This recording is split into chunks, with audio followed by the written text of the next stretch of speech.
Oxford Suites, located at 651 Five Cities Drive, just 1 mile from beautiful beaches. Oxford Suites offers special Allan Hancock College team rates.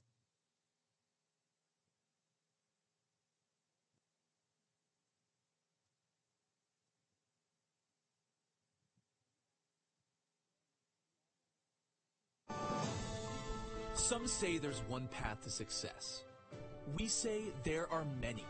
Some say it's too expensive. We say it's within your reach. Some say this is how it's always been done. We say it's a different world. Allan Hancock College has nearly 40 career-ready programs to get you out there working and earning. Hancock Career Education. Careers start here. Visit hancockcollege.edu/CTE for more information. Oxford Suites, located at 651 Five Cities Drive, just 1 mile from beautiful beaches. Oxford Suites offers special Allan Hancock College team rates.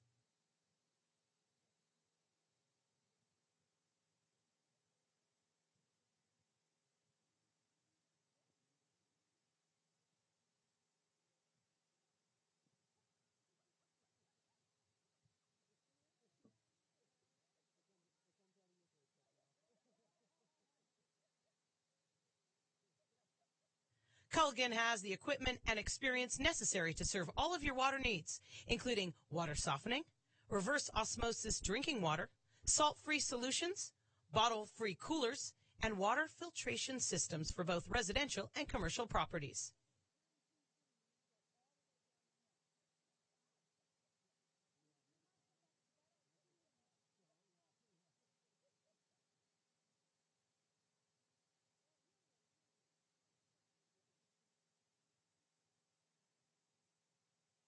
Community Bank of Santa Maria for Santa Maria style banking. That's what they call a home field advantage. Visit them online at yourcbsm.com or visit one of the branches located at 2739 Santa Maria Way or 1421 South Broadway in Santa Maria.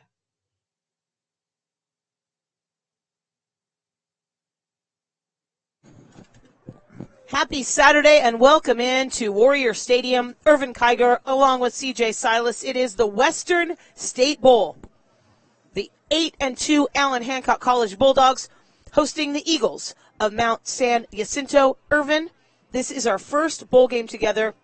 The Bulldogs 3 straight bowl games. The first bowl game, I worked with Owen Main. Last year in the bowl game, Charles did it with you. That's and then correct. This is our first time doing one together. Yay, Irvin! And you have your Western State Bowl sweatshirt on from 2011 when it was L.A. Harbor and Allan Hancock College. It's a beautiful night for football. It's tremendous. It's crisp. It's not real cold. No, not at all. The wind's not blowing like it has been, over at their home field. We're at another stadium, folks. We're at one of the local high schools here. This is where we got our start as a team. 8 years ago. No, we got our start really at Santa Barbara, but then Yes. the first home game was Yes. here. 8 years ago, you and I were doing football here at Righetti High School. Since then, the Bulldogs created their own football stadium on campus. But we're here because of lights, travel time for the opposition, and it really is a bigger, better stadium for a bowl game this important. Yeah, there's no doubt about that. No doubt. Parking is reasonable. Reasonable. For me, it was the front door. That was so diplomatic. We're glad to have you in. Chris Dutra in his 19th season as the coach of the Allan Hancock College Bulldogs. He was 10-1 in his best season ever, and that was last year. It's his 10th bowl season, postseason game. In conference, Chris Dutra is 73-42. Overall, 118-81 at Allan Hancock College. Last year, the Bulldogs were the American Championship Bowl champion. He was the Pacific League Coach of the Year by the 3C Football Coaches Association. And last year, you may not know this, when the season started for the Bulldogs, 4 Allan Hancock players, former players, were on rosters for NFL teams. Probably the last 3 years, no question, the best 3 years in Dutra's career. Yes, it is. And you've been here for a long time, so maybe you can bring up one that might have been similar, better, in the same range. You have to take into consideration that there's like a two-tier system in Southern California in the junior colleges. And what it is you got the big boys, and then you have the smaller schools. The medium boys? And Hancock was moved down, and primarily because we don't have the feeder schools like they do with other schools in Southern California. We don't have dormitories so kids can actually live on campus or close by. And that's been very difficult for Coach Dutra, who does recruit from out of state, and particularly the southeast part of the United States. But recruiting is different here at this level of football. There's not travel money. You're not going in and sitting in homes with kids' families. It's totally different now, and a lot of it's done online. I've even had headhunters call me personally at home. Really? About football players? About football players. Wow. Recently? This was about 4 or 5 years ago. Really? Yeah. And what was the conversation like? They wanted to know about certain players, about their strengths. Hancock was a running school. They knew that. And we'll get into that as the game goes on. I mean, Hancock runs the ball 82% of the time. But Hancock has done exceptionally well. I'm really proud of their football program, although I do believe after this year there's a good chance that Hancock's going to go back up with the big boys. And you're talking, the Canyons, the Bakersfields, the Fullertons. And it has to be switched because every 3 years they do make a shift, which is different than anything you've ever seen before. You don't see that in a Division I, FCS, FBS. But here at the city college level, especially here in California, they do a shift every 3 years. And I didn't really understand it my first few years. And then all of a sudden, they're in another league, and I didn't get it. And luckily, now that I'm a little more educated, smarter than I look, obviously, I understand it now, and next year they will be. Well, if you hang around us long enough, that's going to happen. Assistant coaches under Chris Dutra. Ed Herman came over from here, Righetti High School. He's the offensive coordinator for his first year. Seth Damron is also offensive coordinator and defensive coordinator. George Heather, defensive line. Cody Berry, linebackers. Joe Parker, offensive line with Sandy Pua. And then Maytag, he's been defensive coordinator. He's worked with the linebackers, and he has been with the Bulldogs, I think, 43 years. No, 42. This is his 43rd year. You're right. And last year, the Bulldogs were number 2 in defense in the state of California, and he was the defensive coordinator. I have with Coach Maytag, and that's what everybody calls him because they can't pronounce his last name. He has Maltagliati produced more with less talent than anybody that I've perhaps seen my whole life. And he's had kids, but they all go on to play at four-year schools. Now, they might not be D1 schools, and some of them might not be D2 schools. Yeah. But they're getting an education somewhere else, and Hancock does that year in and year out. They'll end up with about 14 to 20 kids that go on and play elsewhere. On the other side, Mount San Jacinto is led by 13th-year coach Casey Mazzata. He spent 6 years at Fullerton as the defensive coordinator. Since he's been the head man for the Eagles, 100 players have moved on to 4-year scholarships. He also played college football at BYU under Lavelle Edwards, which is not a bad pedigree. No. His assistant, Gene Ramsey, the wide receiver recruiting coordinator, played at Idaho State when James Franklin was the head coach, who's now the head coach of Penn State. And I think Penn State lost today. And Penn State did lose today to Ohio State. Assistants, a couple other assistants on Mazzata's staff, Willie Cunningham, running backs, Jason Dixon, the linebacker and special teams, and Bob Hurlberg, tight ends and kickers, all played at Mount San Jacinto. There's something interesting about this school. Guys that play there stay there. If you notice, and I was reading a lot about this college and the Eagles, a lot of guys that were involved and played there, their fathers played there. Their sons are now playing there. This school started in 1965. Their first year was the first year that Cuesta started. I played basketball at Cuesta. Our first game in Cuesta's history was we traveled to San Jacinto. Wow. They had a big center that really played me like a fiddle. He went on to play at Cal for a couple of years. The captains are coming onto the field to participate in the coin flip. The Bulldogs are wearing their solid blue uniforms with their new shiny white helmets with white numbers. And the Eagles, red pants, white shirts, red numbers, and their black helmets. Matt Garcia and I think it's Eddie Battle, captains today. The Bulldogs being welcomed into the stadium by their home crowd. Something else that came up while I was doing my research for the team. Mount San Jacinto has 11 kids on their roster that all went to Heritage High School in Menifee. 4 that went to Citrus Hill in Paris, California, and 3 that went to Yucaipa. But out of state, only 3 players on the starting depth chart out of the state of California, where Hancock has more than you can count. 11 states represented besides California on their roster. 19 kids from California. I just thought that was an interesting thing that they only have 3 teams on the Eagle squad that are from Florida, 1 from Michigan, and 1 from Georgia. You know, San Jacinto is kind of like out in the middle of nowhere. I know. The north end of San Jacinto Valley. It's north of Hemet, and it's south of Beaumont, and it's due west of Palm Springs. And it's a city of 44,000 people plus. And as I said, they started in 1965, and this coach has done exceptionally well with this program. Hancock won the toss, and they will defer it to the second half. The Eagles will move moving from west to east, correct, left to right, and the Bulldogs will be moving from right to left. And we get a little closer usually to the Bulldogs sideline when we're at home because we're a little lower. It still seems even more pumped up, the energy on the sideline than it has been in the past 5 home games that we participated in.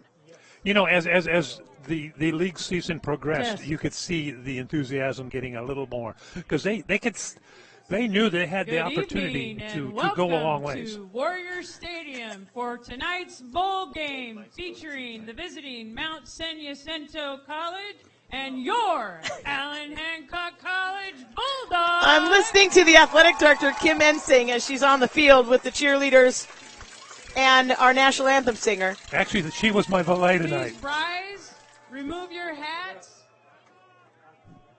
while we honor America with the singing of the national anthem. Tonight, we have Jen Rushing.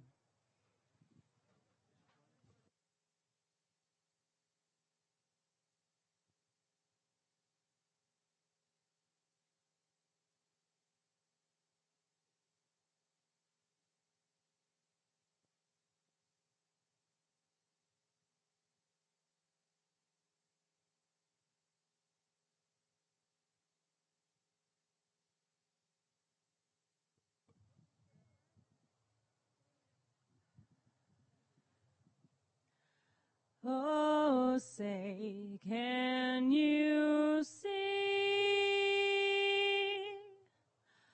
by the dawn's early light what so proudly we hailed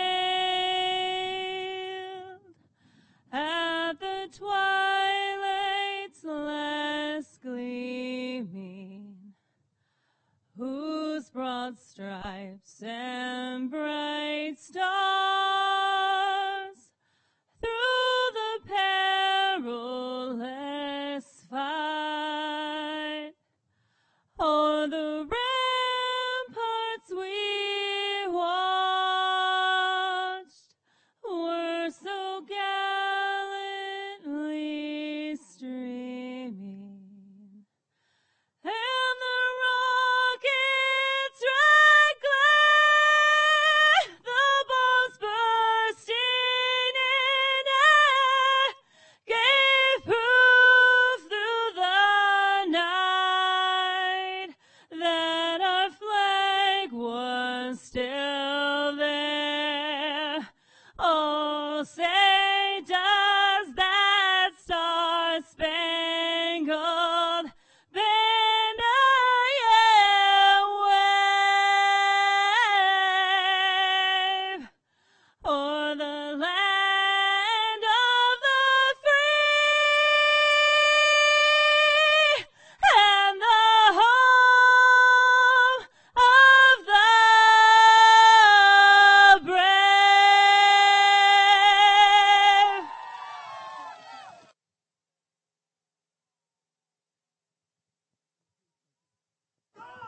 Welcome back to Warrior Stadium for the national anthem.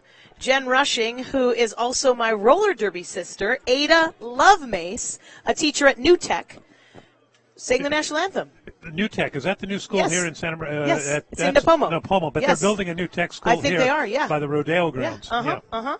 So Kim Ensing, the athletic director, sent me a message yesterday. Do you know anyone that'll sing the national anthem? And I'm like, oh, of course I do. So that was super cool. I told Jen, hey, listen, you can check this off your bucket list. And she looks at me and she's like, it really wasn't on my bucket list. And I go, write it on the bucket list, college football bowl game, and check it off. So it was really cool. So we are. She's got 1 out of 100. I know, right? Irvin Kiger and CJ Silas, pleased to be with you for the Bulldogs' third straight postseason bowl. This one, the Western State Bowl against the Eagles of Mount San Jacinto. I was thinking maybe there was a TV timeout on the field, and then I realized we are the TV, and we didn't take a timeout. Start at 6:01, it's kickoff. You know, doesn't it Vin Scully that used to tell you the first pitch? Exactly. Oh, yeah. Still, Eric Burdick at Cal Poly still tells you when the first pitch is, because officially you really want it to be exactly when it's supposed to be, just because it proves that you get everything done right the way it should be. But come on, it's not always perfect. The Bulldogs bringing an 8-2 record overall into this game, 5-0 in league play, and the Eagles of Mount San Jacinto also 8-2 overall. The Eagles are 3-2 in the Mountain League. Kate England with the kickoff. We are underway here, and it bounces to the back of the west end zone, and the Eagles will come out with their first offensive sets of downs. We are here. Irvin Kiger. It's pretty exciting. I'm so glad you're here. We're doing this game together, and we will see how it goes. And we talked about this off air before the game started. They're in different leagues. Yes. And the Mountain League's a little bit. It's a better league. Let's just be honest. But I absolutely agree with you there. But the way that the Bulldogs are playing and the rushing game that the Bulldogs have, it's not an automatic that the Eagles are going to win this game. No, of course not. But it's going to be easier for Hancock to play in front than it is from behind. Virgil, the play caller, looking to pass right away. He keeps it. He gets to the original line of scrimmage, runs to his left, crosses the 30, and gets a first down and then runs out of bounds inside the 40-yard line. And there's a flag on the play. First play from scrimmage, and there's already a flag. I hope it doesn't go this way for the entire bowl game. Brett Virgil, the sophomore quarterback, one of the kids that as we talked about in the pregame show from Heritage High School, pretty incredible numbers, 174 completions, 2,447 yards, 26 touchdowns, 7 interceptions. Not bad for the 5'11", 190 sophomore. But what's even more impressive, he's rushed the ball 100.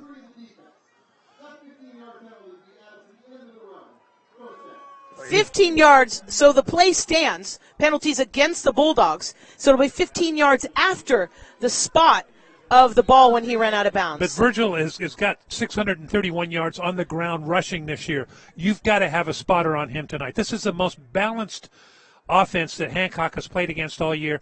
They being the Eagles, they rush the ball 49% of the time. They throw the ball 51% of the time. Virgil is prolific. 1st and 10 now in Bulldog territory at the 48. This one given to White, Sherrod White, but he runs into a truckload of Bulldogs on the defensive line. No gain, maybe a loss for the freshman running back. He's one of the stars from the team, one of the weapons most used by Siku Yonsane, the offensive coordinator. 152 carries for White, 871 yards coming in, 8 touchdowns, and then 26 catches, 2 touchdowns in the air, 365 yards. He is their main weapon. And he averages 5.7 yards per carry. No gain on the play. 2nd and 10 for the Eagles. Welcome in. Just getting underway here. Western State Bowl, Bulldogs and the Eagles. Virgil's in trouble, but he does get a pass off quickly. And that is to White. But before White can move at all, he runs into big bad John Sniffen. And Sherrod White this year has caught 26 passes coming out of the backfield for 365 yards at 14 yards per catch. So you've got to really be careful about what they're doing in the backfield for the Eagles. Freshman Hiram Anna Kalea for the Bulldogs was in on that tackle. He just jogged off the field. He's a little shaken up. 3rd and 10, no gain. Virgil from the shotgun. He wants to pass right away. He's looking in the far side. He finds his wide receiver at the 34 for a first down. And we had the slot receiver go up about 5 yards, cut to the sidelines, and the deep receiver went just behind him, found that open seam. Nice pass by Virgil. C.J. Sullivan, the wide receiver, sophomore, who made that catch for the Eagles' first down. He's a sophomore out of Takits High School in Hemet. I'm sure I'm saying that incorrectly. First and 10 for the Eagles from the 34.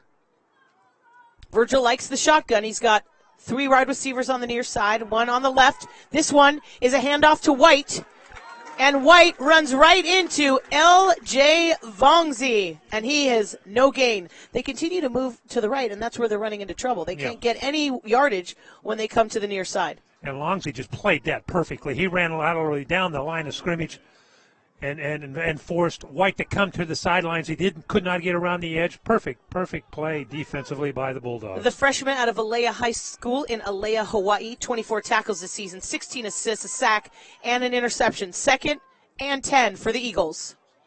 No score early, first quarter. Once again, Virgil, this time wide open near the far hash mark. And White is the receiver. Makes the completion. Not enough for a first down, but right now, Virgil is getting a little time in the backfield. Yes, and that's been one problem with the Bulldogs this year is they have not been able to get many sacks. So they've got to get a little bit better rush. And what's going to happen is that they're going to have to start sending some linebackers. 7-yard gain on the play. It'll be a 3rd and 3 for the Mount San Jacinto Eagles. Virgil, a high snap, but he holds on to it. He keeps it. He finds a first down. He finds a hole up the middle, makes a nice juke to the near side, and he's tackled at the 17 for another Eagle first down. Coming into tonight, San Jacinto had only been successful on 36% of their third down conversions.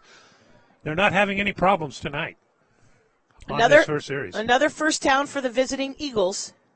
And you were right. Virgil is a runner as well with over 600 yards on the ground. Yeah, someone's got to spot him all night long. 1st and 10. It's on the 16. Wants to pass. A quick one, but it's tipped, and it bounces before it gets to the receiver, incomplete. I don't know who got a piece of it, but someone did. I think it might have been E.J. Barrera. 29. E.J. Barrera.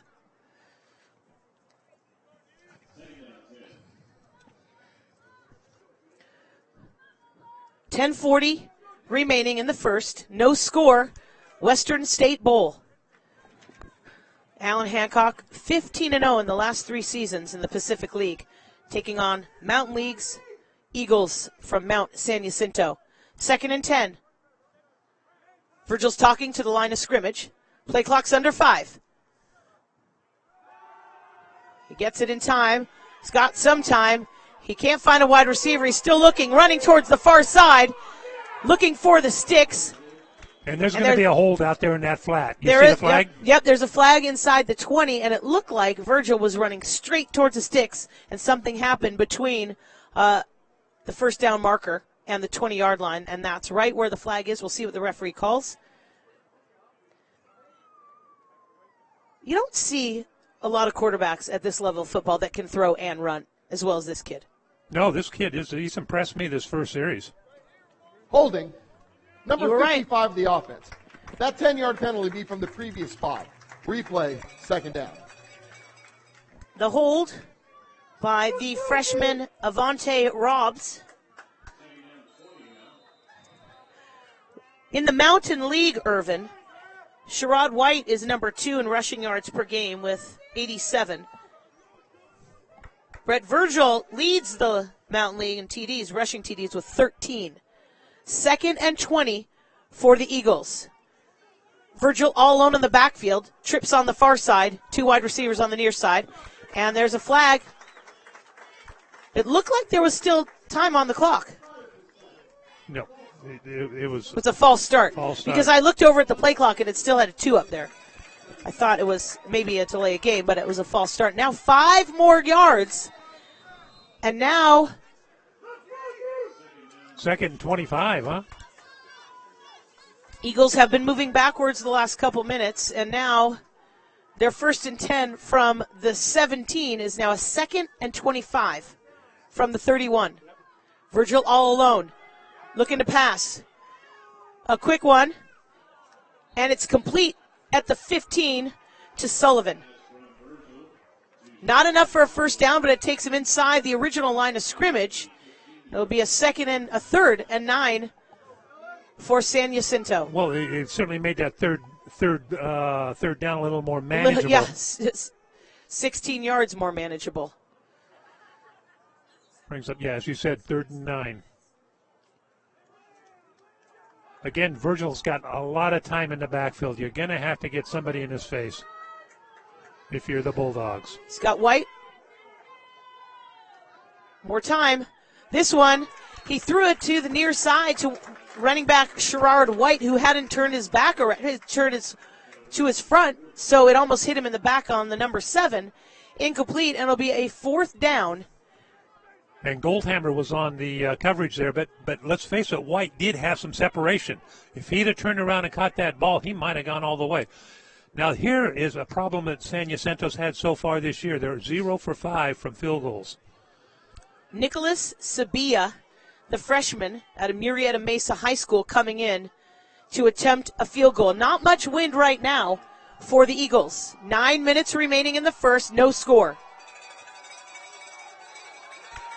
And a problem offensively with the line of scrimmage, and it looks like it's going to be a 5-yard penalty they moved against the Eagles. And you could tell right away with the celebration for the Bulldog defensive line.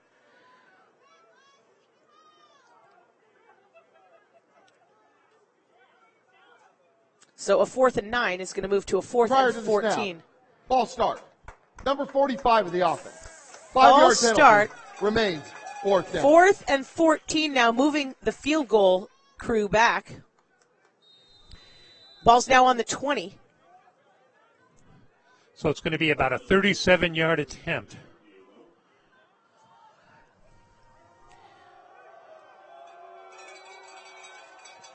No field goals so far this season for the Eagles.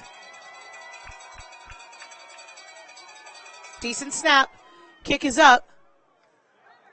And it's good for the first field goal of the season for the Eagles. They put 3 points up on the board, a 37-yard field goal by the freshman Nicholas Sabia with 8:57 remaining in the first. The Eagles get on the board first. They lead at 3-0. You're listening to Bulldog Football at athletics.hancockcollege.edu.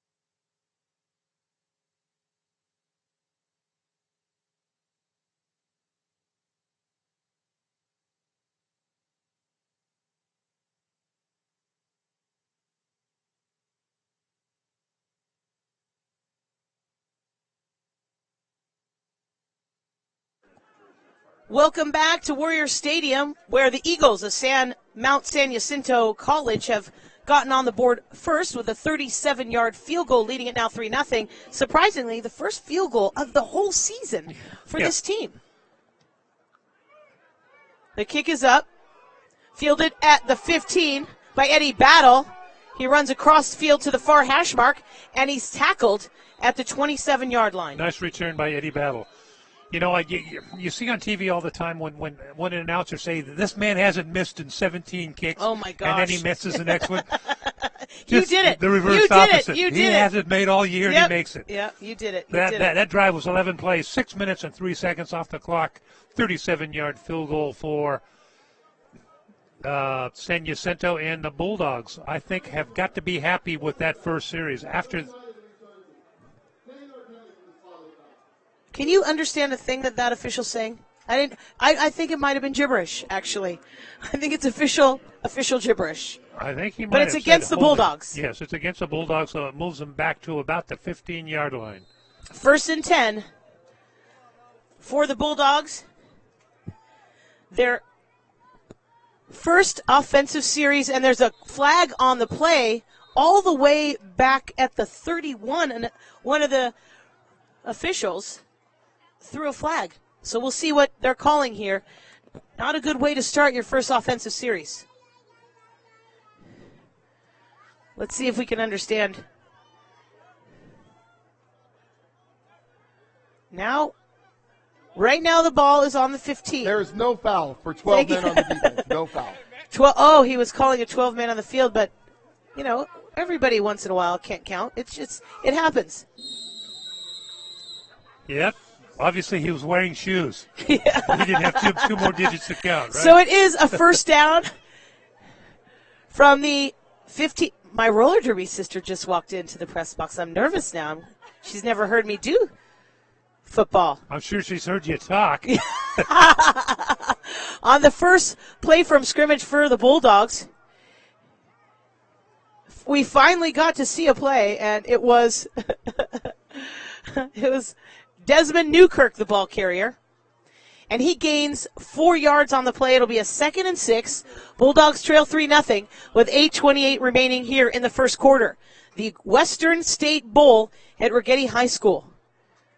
Allan Hancock's 3rd straight season with a postseason appearance. Eddie Battle, straight up the middle, and he maybe gets 1 yard. I'm so glad the Bulldogs aren't the away team, because when they're the away team, they're wearing those whites with the gray numbers, and I just can't see them. Even here we would have problems. Of course, yes, we would. That brings up a 3rd and about 5.5. Illegal chop block. Number 58 oh, my and number goodness. 77. Two real penalties and one fake penalty in the first series for the Bulldogs. Matt Garcia, a quick meeting on the sideline with offensive coordinator Ed Herman, and he and Desmond Newkirk come back into the game on a 2nd and 15. The ball is now all the way back at the 10-yard line. Newkirk in the backfield. He takes the ball. He finds a small hole of the middle. It is trouble. Trouble for Newkirk. Newkirk coming into the game, 626 yards on the ground with 7 touchdowns for the Bulldogs. 97 carries, the freshman out of Wallace Rose Hill High School in Teachey, North Carolina. And you look at Jacinto, and what they're doing is they're putting about 9 people within 2, 3, or 4 yards of the actual line of scrimmage. The 2 safeties are about 5 yards off. So they're telling Hancock, you've got to put the ball in there if you're going to beat us. And did you notice both times that happened, Matt Garcia ran over to the sideline to talk to his coaches. That's not usual. No. He and Eddie Battle back into the game. Battle gets it. He finds a hole. He's still on his feet, but he gains only about 4 yards. It's going to be a 4th down for the Bulldogs. So we see right now, just for the first series for Allan Hancock, they're going to be struggling against this powerful defensive line for the Eagles. If you've got like 9 people right there at the line of scrimmage, you don't have enough people to block, because you've got the one ball carrier and you've got the quarterback, and it's just not going to work. I think Hancock's going to be forced to put the ball in the air. And what's going to happen now is we'll see it right in front of us. Ed Herman and the offense will have a conversation on the sideline to see what they can do to make up for it on the next set of downs. The punt is up. It's a rolling punt. It bounces at the 50 and rolls out of bounds at the 40-yard line. Eagles lead it 3-0 with 6:31. That doesn't mean much for the Bulldogs. It's early in the game. They've only had 1 shot. Maybe the jitters are gone now. Irvin, I'm not feeling pessimistic that it's going to – I think it'll look better on their next set of downs. Well, I absolutely agree with you, but you've got to learn from what they're doing so far and change your game plan. Make adjustments. And that's what they're doing right now. You can see a big meeting on the sideline with all the kids, not even the starters, but every offensive player for the Bulldogs team is in an offensive meeting with Ed Herman, Joe Parker, and Sandy Pua. Virgil, this time it's a complete pass for a 1st down at the 45.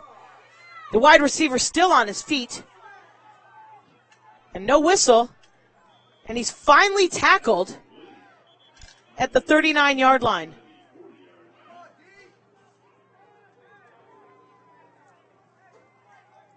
A 1st down for the Eagles. 19-yard pass play by Virgil. I think it was Alonzo Bell, the wide receiver, the sophomore, on that reception. This time, Virgil talking to Gavin Norris as he sets up in the slot. He's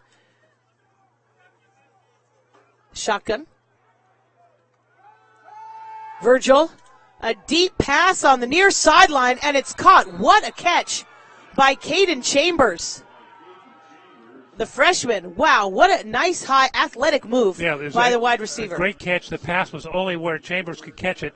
Kirk McDonald on the coverage. He was in front of him, but unfortunately it just went right over his head. Another first down for the Eagles. Right now having their way offensively. Yes, they are, and this is something that Hancock does not want to have to play from behind, at least too far behind. 5:14 ticking here in the first. 3-0 Eagles with the lead. They've got a 1st and 10 from the Bulldogs' 22. In motion is Bell. And E.J. Barrera wants no part of it, and he comes back and tackles him behind the line of scrimmage. Nice play by Barrera. He got in that backfield when Bell caught that little forward flick. He read it. He read the play. He knew exactly what was coming, and he was waiting for him. Loss of 4 on that play. But when you look at Virgil, he's averaging about 245 yards a game through the air. So the young man knows how to throw the ball, and he's averaging about just under 60 yards a game on the ground. He's number 2 in the Mountain League standings with 244.7 yards passing per game. 2nd and 14. He wants to pass this time deep over the head of his wide receiver, incomplete. And that was nice coverage by the Bulldogs. There was someone short, and the safety came over to help, and there wasn't much chance of that ball being completed. It was Kwalik Davis and L.J. Vongzi on the coverage. Yeah, they played that exceptionally well. Davis is one of the most athletic kids on the Bulldog football team. Special teams, offense, and defense. One of those kids, it seems like Chris Dutra always has one that plays everywhere. A 3rd and 14 now for the Eagles, leading by 3.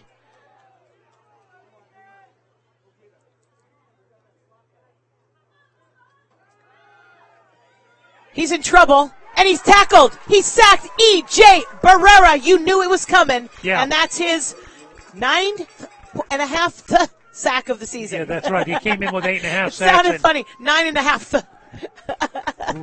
Great play by Barrera. Let's see if they bring in the punt team, San Jacinto. E.J. It Barrera. looks to me like they're going for it on 4th and 20.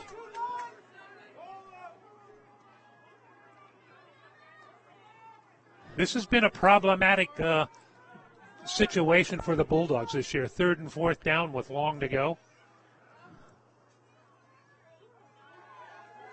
Virgil in trouble, but he tries to run it himself, and he is not going to make it.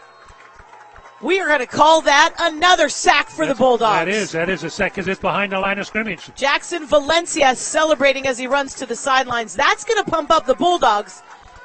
And if that offense for Allan Hancock can't feel that energy that their defense just gave them on holding the Eagles on a 4th down try. Decent field position for the Bulldogs. 1st and 10 from the 32. Now you just need not to shoot yourself in the foot. And Garcia's under center. He gives it to DJ Whitmill. He finds a hole on the right side, and he's tackled after a gain of 3. Now, Whitmill, that play was intended to go inside. There was absolutely nothing there. He bounced it outside and still picked up about 4 yards. And he's limping a little bit as he comes to the sideline. That's not good news. Well, I was kind of surprised why he didn't start the game. I mean, I'm not second-guessing anybody. No. But he's been struggling with an ankle issue for the past few weeks. And the trainers are following him to the bench.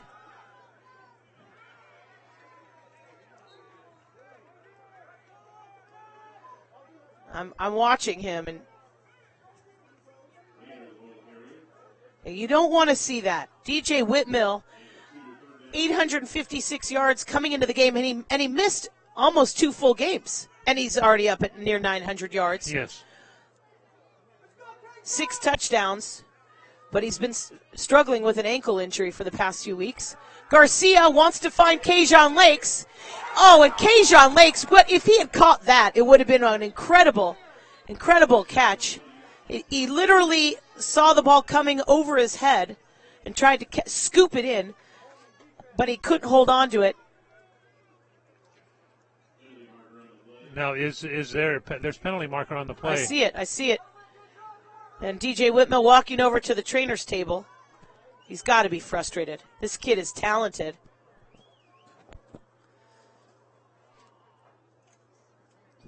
That was third down, so what? There are 2 fouls on the play. 2 fouls. Both on each side.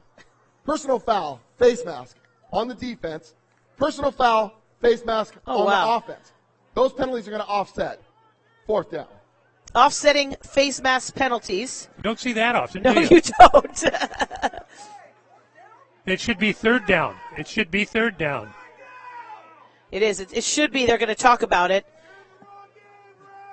Let's see it. Going to replay 3rd down. Well, it's good to know the crowd knows what's going on. He still did hold himself accountable, though, didn't he? Not my bad. I would have loved to see an official say that. My mistake. Have you ever seen an official say, my mistake? Oh, gee. It's a 3rd down and 4. Trips on the right side for Hancock. And it's a 1st down, a pass complete to Terrence Rayner. His first touch of the game, only his 2nd catch of the season. The freshman Rayner, 69 carries this season, 5 touchdowns, 415 yards rushing, and only his 2nd catch. But it was enough for a Bulldog 1st down. Yeah, first one of the night for the Bulldogs. Couldn't come in at a more opportune time. 1st and 10 from the 47. You know who we haven't seen yet is Maurice Smith. Oh, there we go. And it looks like Eddie Battle. Oh, it was Newkirk, Newkirk, the ball carrier. And I know we've said this numerous times throughout the broadcast throughout the year, but Hancock this year has had a plethora of running backs. It's been one of their best years, yes, for sure. In terms of numbers. 9-yard gain by Newkirk. The clock's down to 1:18. 3-0 Eagles. Garcia gives it to Rayner, and Rayner, this time, he gets another 1st down, but this one is a rushing 1st down. Terrence Rayner, the freshman out of Havelock, North Carolina, gets a Bulldog 1st down. He's seen action, but he hasn't been one of the main rushers. But with DJ Whitmell on the sideline, we might see some more from Rayner. 1st and 10 Bulldogs. And they're moving the ball nicely here on their 2nd possession. 1st and 10 from the 40. Maurice Smith. Absolutely nowhere to go for Smith. Looks like DJ Whitmell's going to come back in the game. It looked to me like they were taping his ankle up a little tighter. DJ Whitmell coming in, talking with Garcia as they head into the huddle. It's a 2nd and 8. Play clock's at 25, game clock's at 26. They taped right over his shoe, his right foot.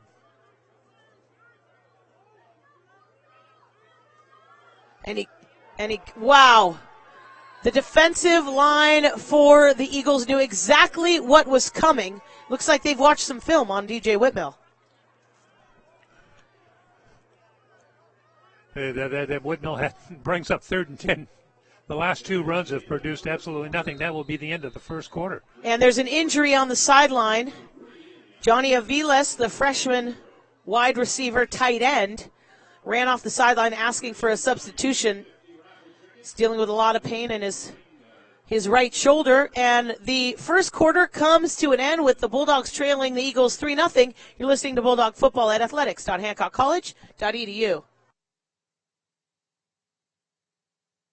American Star Trailways is much more than an average bus company. Family owned and locally operated for the past 25 years, American Star Trailways has been the local charter bus company for San Luis Obispo and Santa Barbara County residents and visitors alike, providing transportation service for an afternoon, a week, or a long-term contract. American Star Trailways, making travel an enjoyable part of your experience.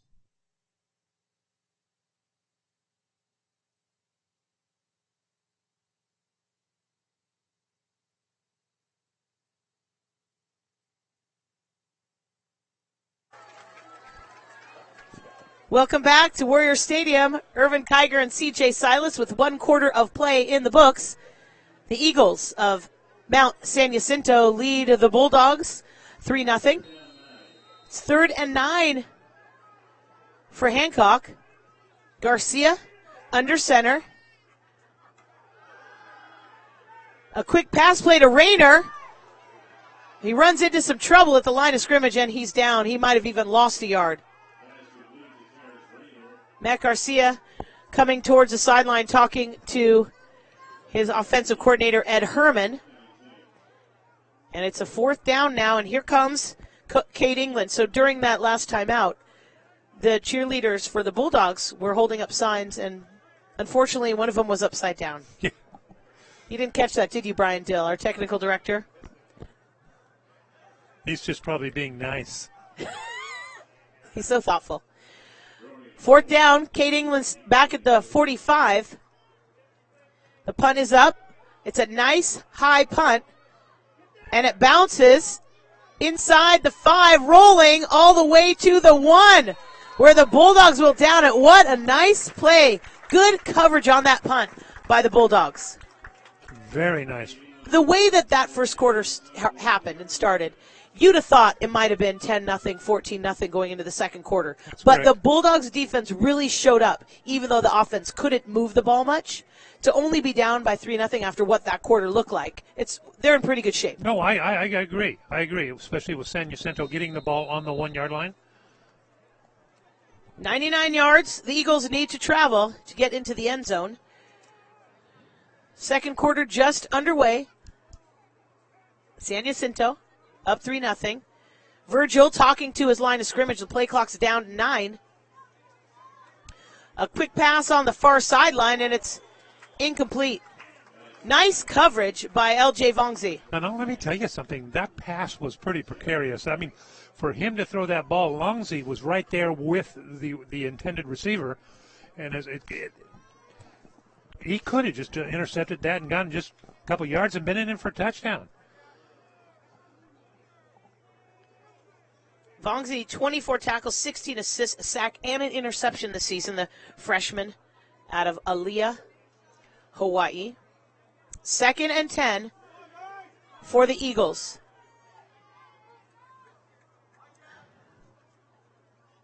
Virgil running it. And he runs out of bounds, but it's enough for an Eagle first down. He ran towards the near side where James Gilmett and Seth Mataisi were covering their wide receivers, and one of the wide receivers has made a good block for his quarterback. When you've got the quarterback being the only player in the backfield, you've got to be cognizant, and if anybody's going to run the ball, it's going to be him. You've got to be spotting that quarterback. 1st and 10 from the 14.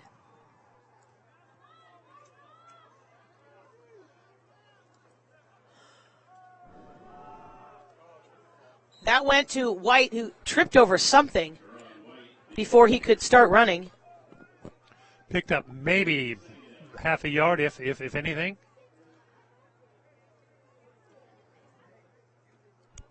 We haven't seen Virgil pass much this game, but he's got quite a few weapons that he uses regularly. 4 wide receivers. A couple have in the 300 range, and one, that's C.J. Sullivan, has 633 coming into the game. We'll see if Virgil's going to toss it up here on the 2nd and 10. No, it is a pitch, and it's dropped. It's fumbled.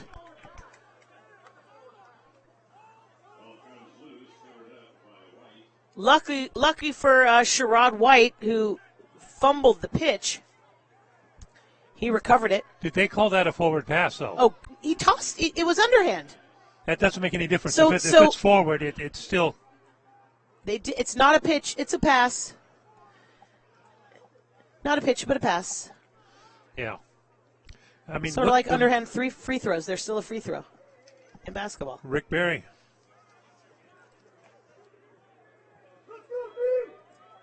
Third and 10.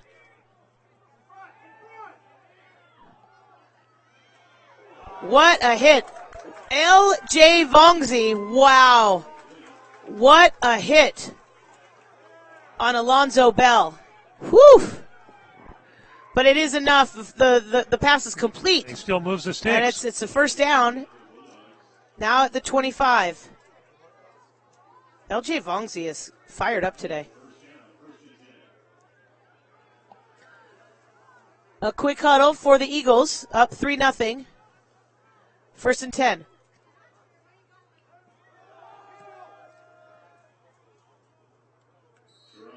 The handoff to White. White picked up about 4 yards. Well, maybe 3.5. It's been the third down has been Hancock's problem. Third and fourth down all year.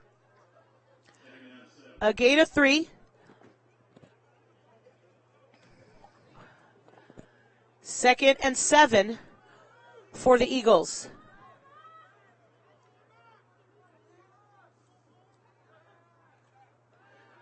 Virgil, right away, knows he's running it. He runs to the right, finds a hole up the middle, tackled by Goldhammer. And I believe that's it's a good enough for another first down. A 8-yard run for the quarterback. And you mentioned it early, he does have over 600 yards. Yeah. First and 10 Eagles. If you get the opportunity to hit Virgil and put him down, you have to do it. He's very elusive. And he's only 5'11", 190. Yeah. He doesn't even look 190 from here. Another first and 10 for San Jacinto. Sullivan runs to the near side. This one goes to Cole. Cole's the ball carrier, and he's finally tackled at the 35. After a pickup of close to 4 yards. Came around that right. And you're right, they run so much to, well, I guess they like to run towards the press box because when they were going the other way, they ran this way too, didn't they? Kurt McDonald. It's like the putt breaks towards the ocean. And Latravius Kingsland on the tackle. Second and 6. You're funny, Irvin. Welcome in the Western State Bowl Bulldogs and Eagles. 10-11 on the clock. San Jacinto up 3-0. Virgil, a quick pass. Now, to me, that was a lateral. And that was to Alonzo Bell, incomplete. Qualik Davis having a conversation with one of the officials on the far side. Yes, I think that was backwards. Yeah, there's a flag. They're going to.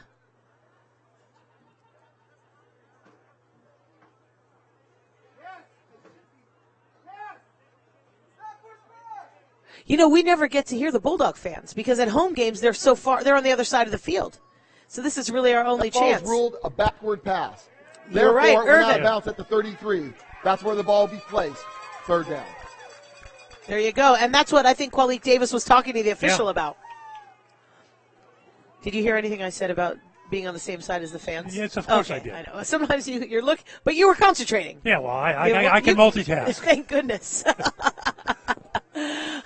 It'll be a third and long for the Eagles after the backwards pass. All right, empty backfield. Okay, just like you said. Yes, yeah. Virgil's alone. Will he quickly pass it or will he keep it? He tries to run, changes his mind, rolls to the right, still looking for a wide receiver downfield, and it's incomplete. Good coverage by Seth Mataisi. I think that is Seth Mataisi, the local kid out of Paso Robles High School on the coverage. And good no call by the referees because they were kind of hand fighting each of them as they were going down the sideline. I'm pretty sure it was Mataisi. Brings up the first punt of the night for San Jacinto. Ray Young.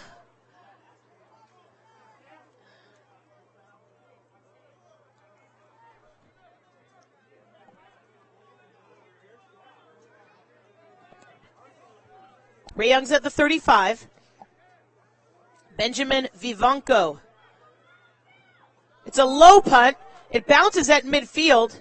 It's still moving. And it's going to be down at the 27 by a group of Eagles. Bulldogs will take over. Bulldogs are pretty fired up on the sideline. I'm guessing we're going to see some high-energy offense right now. What do you think? 35-yard punt there. Ugly punt, but it had a right nice way, bounce. Oh my gosh, it bounced. The first bounce hit midfield. Yeah. And then it rolled.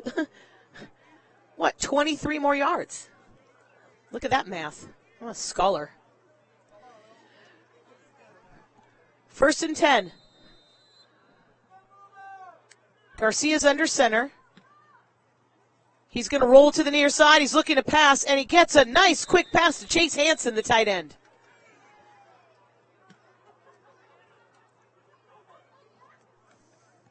Pickup of about 2 yards for the Bulldogs. Chase Hansen, 6 catches coming into the game, 58 yards, the sophomore, out of Serrano High School in Phelan, California, brings it to a 2nd and 7.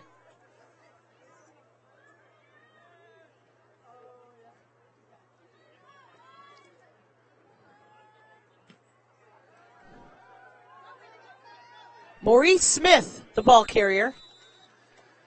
DJ Whitmell on the sideline holding his helmet. Don't know if we're going to see the sophomore come back into the game. We'll see. And, defensively, San Jacinto, they're moving from sideline to sideline pretty well and containing the Bulldogs' run game. The Bulldogs, I venture to think, don't have 30 or 40 yards rushing so far tonight. 3rd and 4.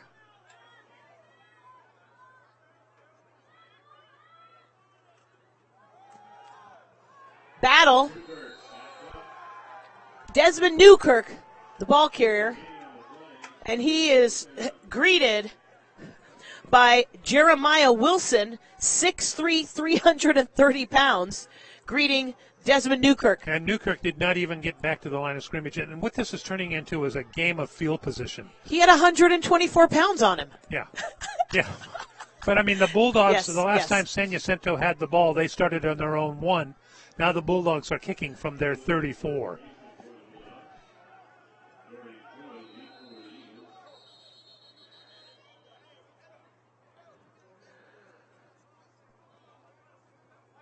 There's a timeout on the field. We will take a timeout as well. With 7:46 remaining in the first half, Eagles lead at 3-0. You're listening to Bulldog Football at athletics.hancockcollege.edu.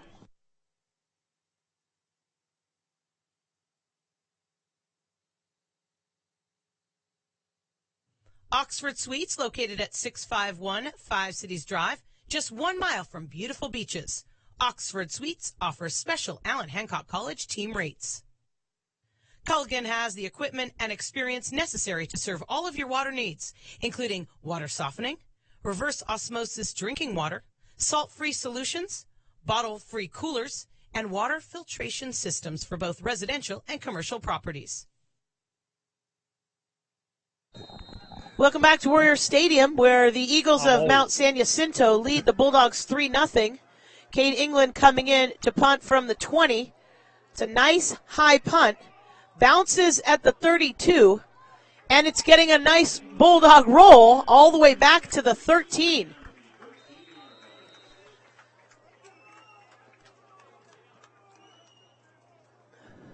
Are you doing math right now? Yeah. I saw that. I saw the calculator in your brain. It's over a 50-yard punt.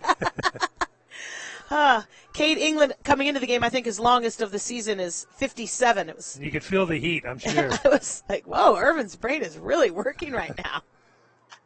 I could almost hear the adding machine. Oh, does anyone even know what an adding machine is? It had the little paper. No, in it. it was an abacus. Eagles with a 3-0 lead, taking over our 1st and 10 from their own 14. Backs are in the pro set. In motion goes Cole. And Virgil gives it to White. He gains about 6. Using Cole as a decoy, the freshman running back from Moreno Valley High School. 7-yard gain for Sherrod White.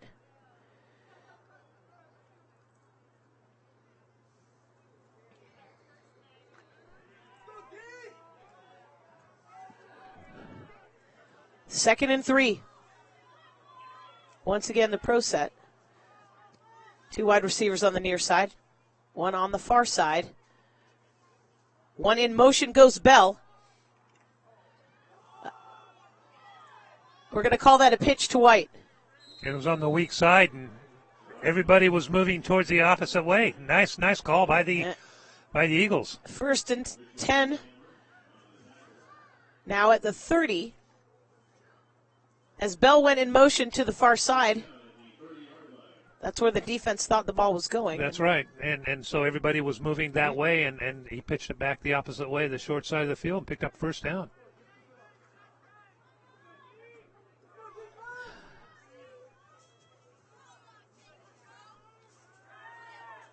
Virgil wants to pass. Still looking to pass. And he finds his receiver at the 40. Caleb Massal. Or maybe it's Darian Cole. Was that a 22 or a 32, Irvin? It's a 17. It was a 22 or a 32. I can't see. Irvin. Okay, you use the calculator. I'll use the glasses. Another first down for the Eagles. When Virgil goes back to throw the ball, I don't think they've put a hand on him yet tonight, except when he rushed. That was a quick handoff. Cole coming in motion to the near side. Now there's a little extracurricular going on. Quentin Faison, though, did not let it get to him. Did you see that? He got pushed in the chest. And the sophomore was smart move by Faison, who did not get involved. No extra trouble for the Bulldogs. Avante Robbs pushed Faison in the chest, and Faison just walked away. Gain of 2. 2nd and 8.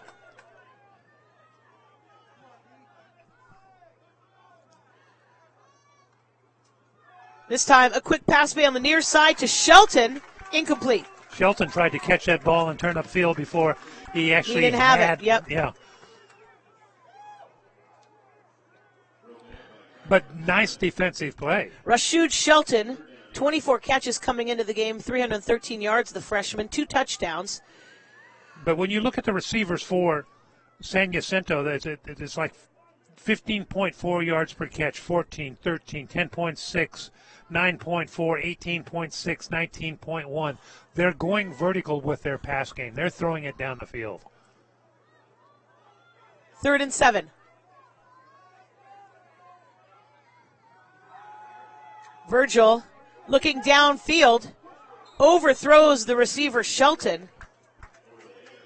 And that's probably the first pass tonight that Virgil has not thrown well. Yeah, Shelton was nowhere near that ball. And actually, the closest person was Kurt McDonald. Right. And he's on the defense. Yeah, and it was still about 8 or 9 feet over his head. So he wasn't meaning to throw it to Kurt McDonald. No, of course not. Ray Young back at the 18.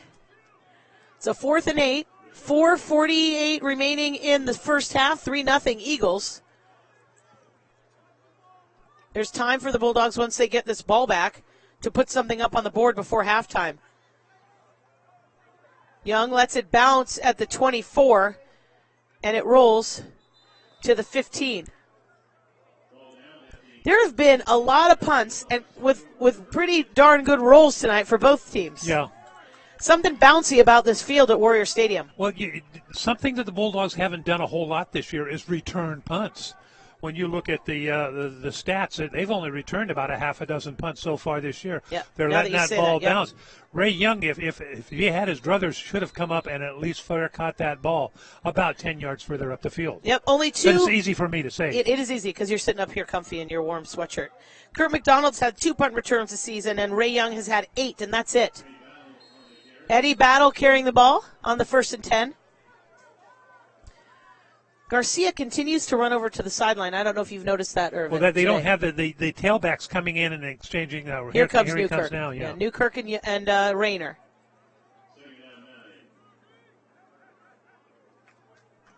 But offensively, they have not been really good tonight, the Bulldogs. It's been pretty much vanilla. This one is Newkirk. He gets to the 20. I don't know. I just watched the defensive line. I wanted to see what was different and how the Bulldogs were handling it. And it looks like the tackles are moving around a little bit. And right when the ball is snapped, they're already diving into the line of scrimmage. Watch this. But they're not diving into an opponent. No, they're diving into a hole. Okay, so watch this for a second.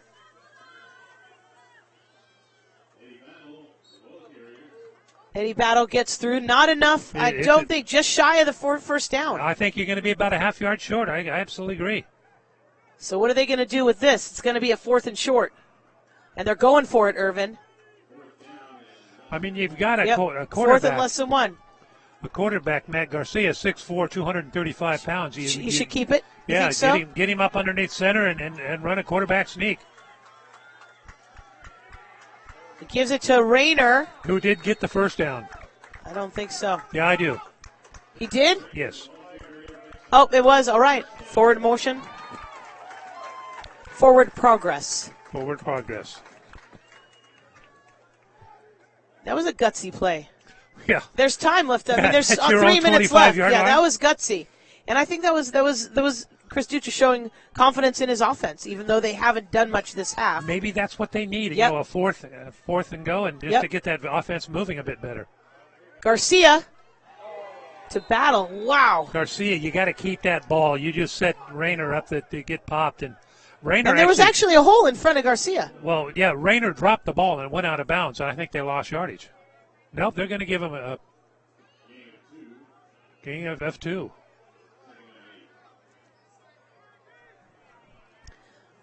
He came to the short side of the field. Oof. Not much room for Rayner to run. 2nd and 8. Bulldogs have 3 timeouts left in this first half. Clock's down to nearly 2. Garcia wants to pass, and he's looking for Afe. It's incomplete because it's batted down by an Eagle. Jaden Dawson got a piece of it. Garcia was very fortunate there. That it wasn't intercepted. Exactly. And his intended wide receiver was pretty well covered. Looking for Afe, the sophomore. He has 9 catches this season, 138 yards and 3 touchdowns. But it was tipped before it got to him, and now it's a 3rd and 8. Another pass. Garcia's in trouble. He's down. He's sacked. Garcia sacked at the 24, and it's frustrating. You could tell the frustration from the Bulldogs offense. I mean, initially he had plenty of time, but there was only 2 receivers out. He tried to get one to streak, didn't have the time to do such, and consequently gets sacked. Yeah, San Jacinto's going to take a timeout because they're going to get the ball with really decent field position. They're using their 2nd timeout of the first half.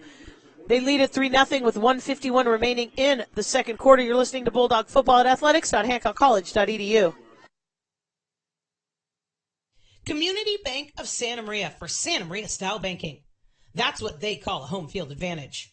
Visit them online at yourcbsm.com or visit one of the branches located at 2739 Santa Maria Way or 1421 South Broadway in Santa Maria.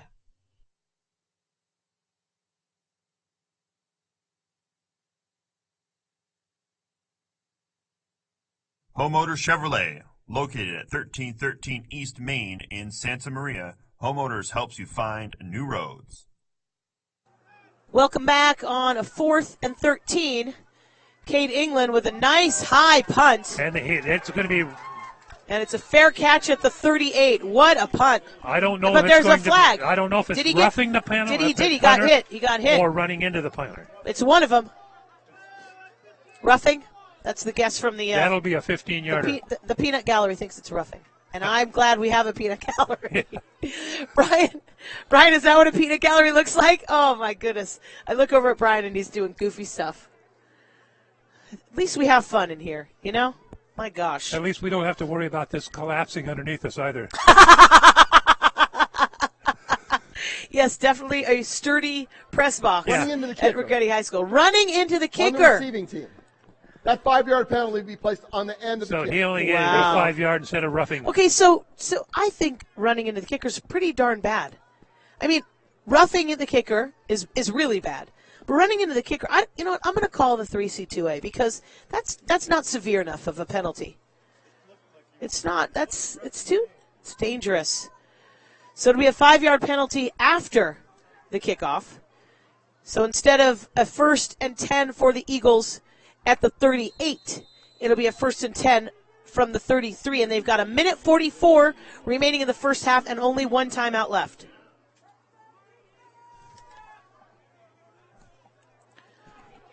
This is important defensive stance. Oh, absolutely. For a Hancock. I mean, to go into the locker room of the way they've played offensively in the first half at down 3-0 is ideal comparatively. And Virgil, a complete pass. Keep him in bounds. To Chambers. Yeah, they did. They kept him in bounds. You know, you listen to Lou Holtz, the old legendary Notre Dame. Old ball coach. Yeah. The most important time in a football game for a team is the last 5 minutes of the first half and the first 5 minutes of the second half. And that's Seth Mataisi on a heads-up play, gain of 6, but the clock's still running. Well, not really. It is now.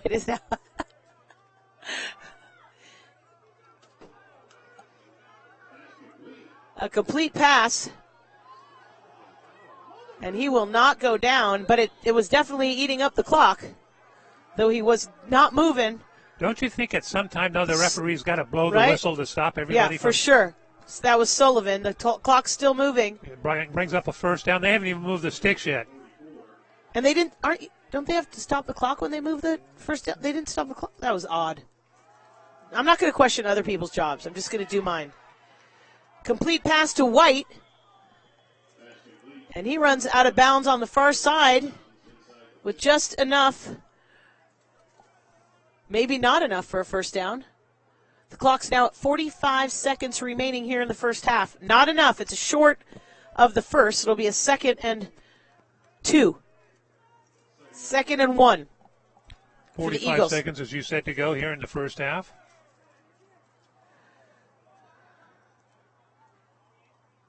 Trips on the near side.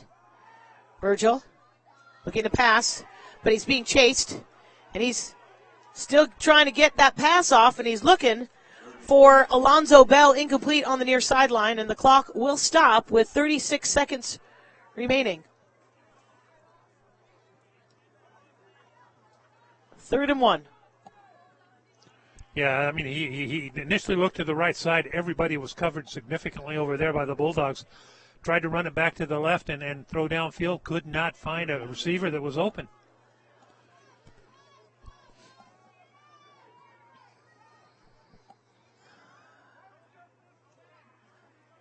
Third and short. Crucial play here by the Bulldog defense. Virgil gets it to White, and White dives out of bounds. That's going to be for enough a first down. Yep. Yes.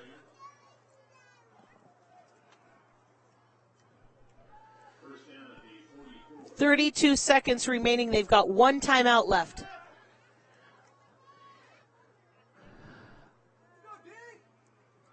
First and 10 for Mount San Jacinto outside of Hemet, California in the Mountain League. It was named after Saint Hyacinth. Jeez, you've got trivia? You're throwing trivia out at me right now? San Jacinto is the Spanish version of Saint Hyacinth. It's 1st and 10. A quick pass on the far side, incomplete. I'm just a wealth of knowledge. Oh, well, yeah, you're a wealth of something, mister, but I'm not sure it's knowledge. It certainly isn't money. 2nd and 10 for the Eagles, who lead by just 3. It's been a back-and-forth ball game. You look at the two offenses, and you would have thought at halftime would have been like 27-24. And here we're going with 27 seconds. It's 3-0. If you look at this game, it's 3-0, but Bulldogs defense is in the lead. 2nd and 10. Virgil wants to run, changes his mind, looks for his receiver. Incomplete, intended for Alonzo Bell, but he's out of bounds. And now the clock is down at 20.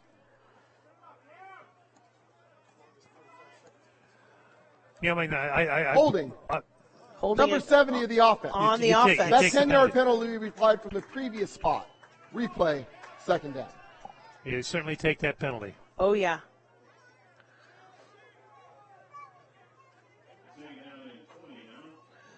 And as much as Virgil moves in the backfield, it's a wonder that they don't have holding called on him more often. You can almost think in the game of football, there's holding on every single play at every level. You just don't catch it all. 2nd and 20 from the 46. Eagles up 3-0 with 20 seconds remaining in the first half.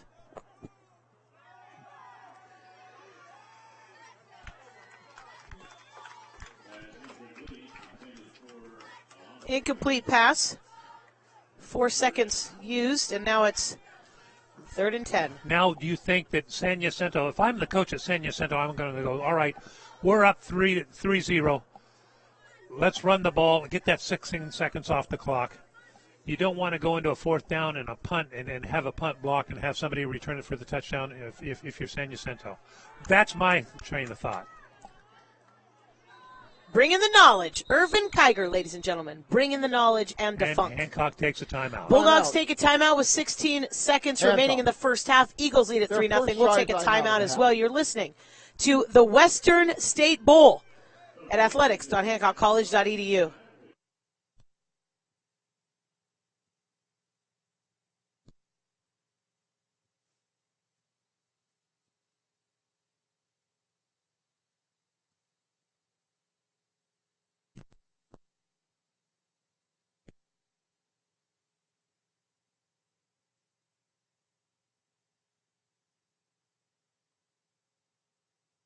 American Star Trailways is much more than an average bus company. Family owned and locally operated for the past 25 years, American Star Trailways has been the local charter bus company for San Luis Obispo and Santa Barbara County residents and visitors alike, providing transportation service for an afternoon, a week, or a long-term contract. American Star Trailways, making travel an enjoyable part of your experience. Welcome back to Warriors Stadium in Santa Maria, California. Irvin Kiger, C.J. Silas, the Western State Bowl. The visiting Eagles of Mount San Jacinto lead at 3-0 with 16 seconds remaining and a 3rd and 20.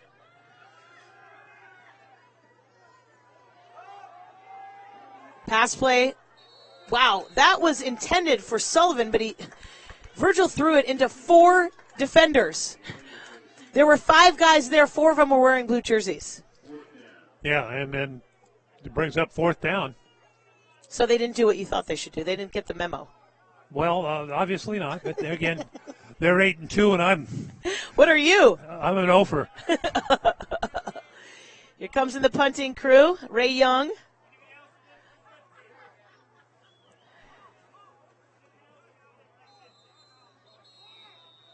And another timeout.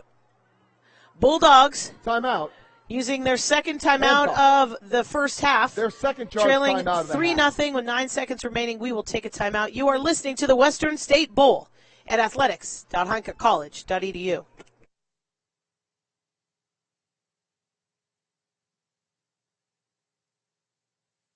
Culligan has the equipment and experience necessary to serve all of your water needs, including water softening, reverse osmosis drinking water, salt-free solutions, bottle-free coolers, and water filtration systems for both residential and commercial properties.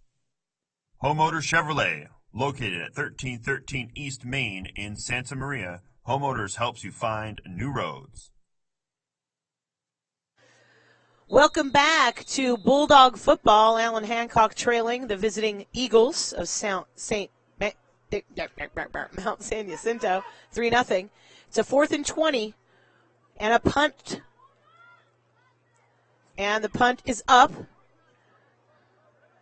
And Young lets it bounce at the 25, and it continues to roll, and the clock ticks down to 0. With 1/2 of play in the books, your Allan Hancock Bulldogs trailing the Eagles of Mount San Jacinto 3-0 in the Western State Bowl. We will take a halftime timeout, come back with your first half statistics. For Irvin Kiger, I'm CJ Silas. You are listening to Bulldog Football at athletics.hancockcollege.edu.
Welcome back to Warrior Stadium, where the Eagles of Mount San Jacinto College lead the home team, the Allan Hancock College Bulldogs, by a score of 3-0. Looking back at the first half, it's just 3-0. It wasn't successful for either side. What adjustments, Irvin, do the Bulldogs need to make to put some points up on the board? Well, I really do believe that they're going to have to readjust their offensive game plan. They've been trying to run the ball. They've only got 45 yards on the ground in the first half. They're unsuccessful running the ball. They've got to perhaps change the play up, get a little more, don't run the same plays as often as you have been. As Brian said at halftime up here, our technical director, they've been so successful all year doing this.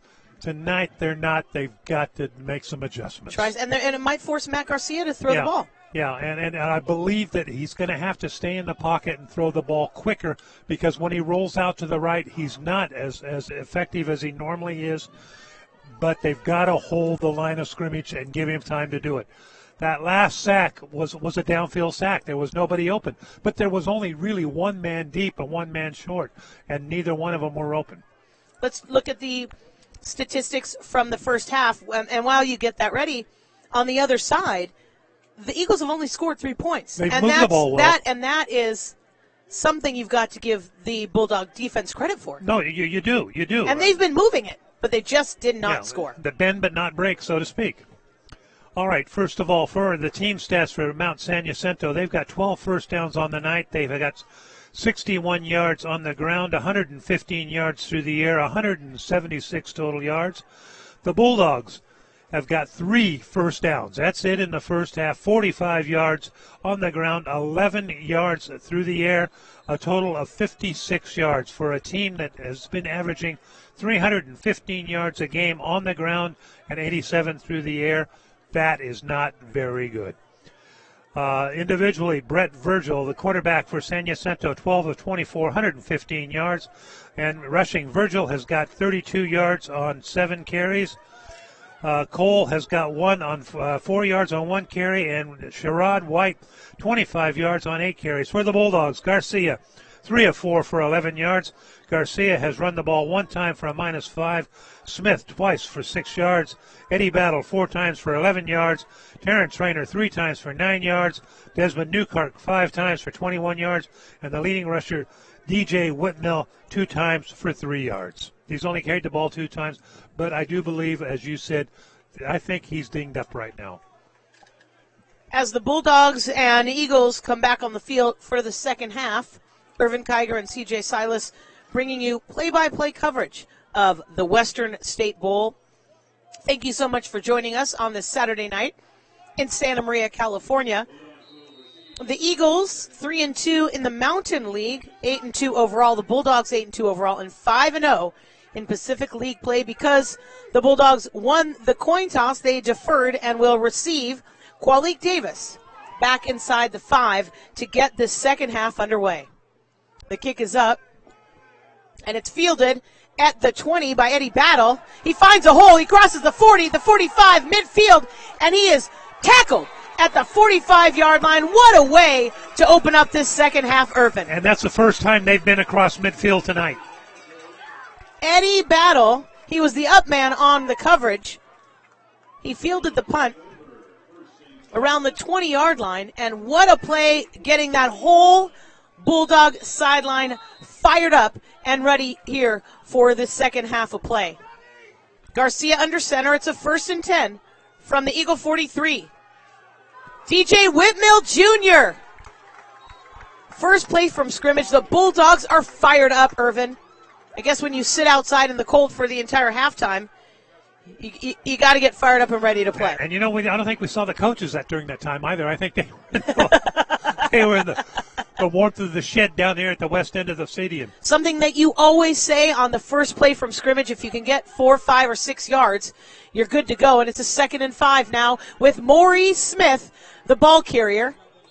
And he's held up at the 40, at the 35-yard line. And the way that Hancock has been offensively been running tonight, I really believe right now they're in 4-down territory. There is an injured Eagle on the play, right about the 38-yard line. To see DJ Whitmill carry the ball to start this second half is good news for the Bulldogs, because if he is not playing, a lot of other things have to happen right. But with him on the field, something special seems to happen. Well, yeah, I mean, he's got 800 and almost 900 yards in what, 8.5 games so far this year, or eight and a third games? Yep, the sophomore out of North Kansas City High School in Kansas City, Missouri. We're going to take a quick timeout with an injured Eagle down on the field. 14:07 remaining in the third quarter. You're listening to the Western State Bowl at athletics.hancockcollege.edu.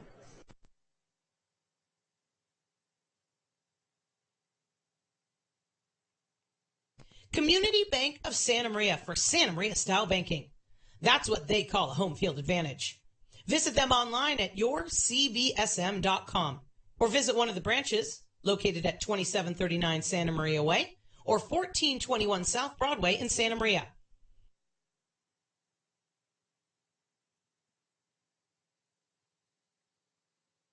Oxford Suites, located at 651 Five Cities Drive, just 1 mile from beautiful beaches.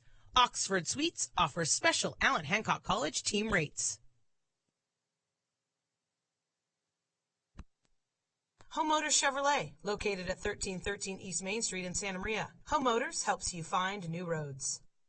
American Star Trailways is much more than an average bus company. Family owned and locally operated for the past 25 years, American Star Trailways has been the local charter bus company for San Luis Obispo and Santa Barbara County residents and visitors alike, providing transportation service for an afternoon, a week, or a long-term contract. American Star Trailways, making travel an enjoyable part of your experience.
Welcome back to Warriors Stadium. The injured Eagle, Stephen Bradshaw, the freshman out of Paloma Valley High School in Menifee, California, gets up and walks off the field on his own. We always love that. Yeah, don't we ever? One of the leading defenders for the Eagles with 52 tackles, 48 assists, 3 sacks, and 4 interceptions, walks off on his own.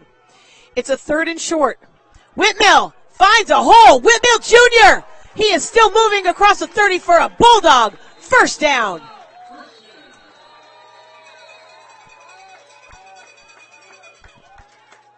The 4th first down of the evening for the Bulldogs. It's good to see Whitmill back out there running the ball. He's still running gingerly on that ankle, but this kid wants to play. And it's a first down from the 30. Bulldogs sideline pretty fired up right now.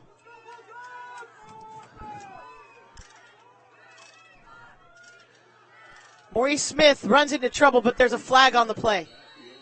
That's because the fullback went down and got into his three-point stance and then fell forward.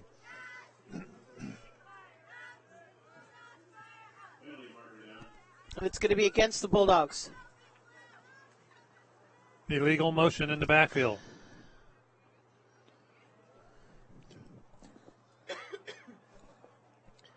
That'll be a 5-yard penalty. Yes.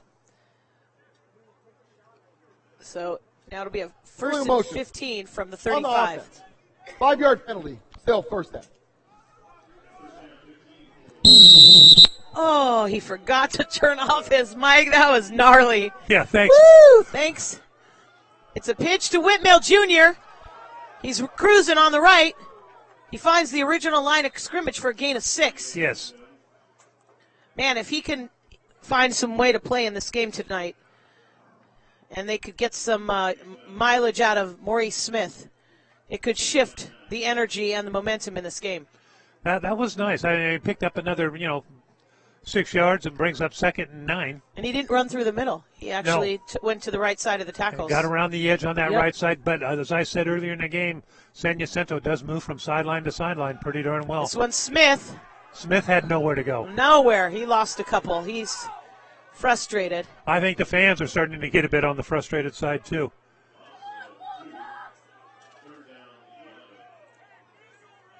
He lost 2 yards on that play. And here comes Whitmill Jr. Garcia talking to the coaches. Joe Parker standing there. And it's a 3rd and 11.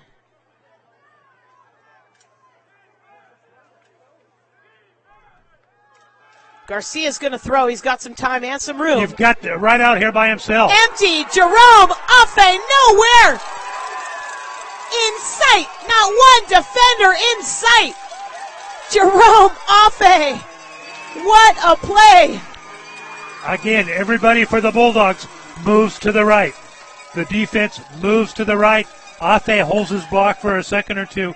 Comes out in the flat, and there's nobody there. All alone, not a defender in sight. Affe, his 4th touchdown of the season, a 30-yard touchdown catch for the sophomore out of Anchorage, Alaska, and the Bulldogs take the lead. And I honestly, well, of course, I have not seen every game this year, but I have not seen that play been run yet. I think you're right.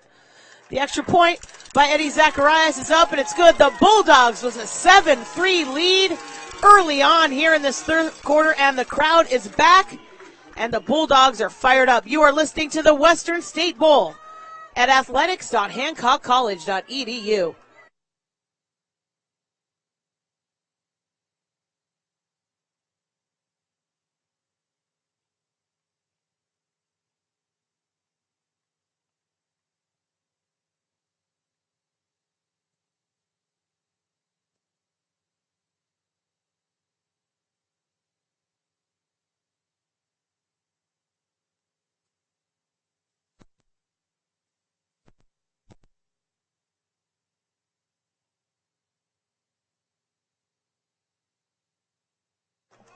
Welcome back to Warrior Stadium. You said it.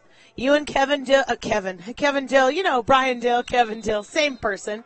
You were talking about at halftime, offensive changes for the Bulldogs. It happened, and Matt Garcia found his tight end, Jerome Affe, for a 31-yard touchdown catch. Bulldogs up 7-3. Yeah, 6 plays, 43 yards, 2 minutes and 43 seconds off the clock. Kickoff fielded in the end zone. He finds a hole. Not a bad run for Alonzo Bell. A 30-yard kickoff return for Bell. The sophomore out of Citrus Hill High School. 8 kick returns coming into the game, 203 yards. His longest was 66. This one was 30. And the Eagles. Now we'll see the adjustments that Mount San Jacinto made on offense as well as what the Bulldogs do on defense. And the Bulldogs must stay strong the way they played in the first half, holding the Eagles to just a field goal. 1st and 10. Virgil with the handoff. Man, those whistles are a little late when I don't know if you've noticed, but when the running back or the halfbacker gets stuck in a bundle, the officials are not whistling as quick as I would hope. What my fear is that somebody's going to not hear the whistle, or because there is no whistle, and they just bust in there, clobber somebody, and then trouble starts. Yeah, trouble starts. Flags are thrown. Yep. And somebody might get hurt. Right. 5-yard gain on the play.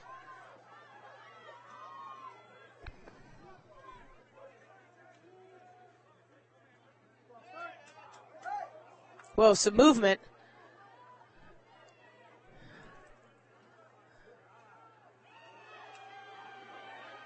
Virgil gives it to White. The Bulldogs are pumped up. This is exactly what you need to see after you take the lead in a bowl game. Yeah, they came back to the weak side. Everybody, again, all the momentum was going to the left. They came back to the right, and Sherrod lost a couple of yards on that. And the Bulldogs held their lanes. That was what was really smart. 7-3. Hancock with the lead early here in the third quarter. It's a 3rd and 7 for the Eagles. Cole in the backfield. Virgil talking to his running back. He drops back. A quick pass play to tight end Jaron Usher. We didn't see him get any action in the first half, and here he is, the sophomore, with a catch and an Eagle first down. Yeah, but Usher's out there in that left flat. Nobody around him picks up a first down for the San Jacinto. Again, 3rd down. Bulldogs have not stopped them on 3rd down with a team that's only been successful 36% of the time this year.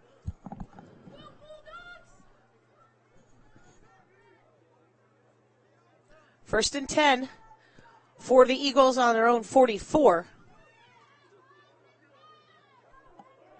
It's gotten a little chilly here in Santa Maria. 2 wide receivers on the near side. Looks like it's going to be a wide receiver pass play back to the quarterback. And it's defended.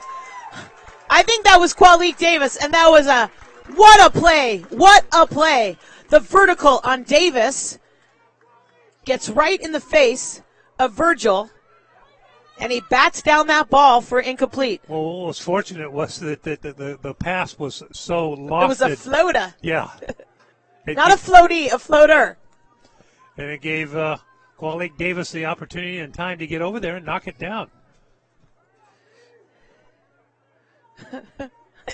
I think I'm funny. 2nd and 10. What a play by Davis.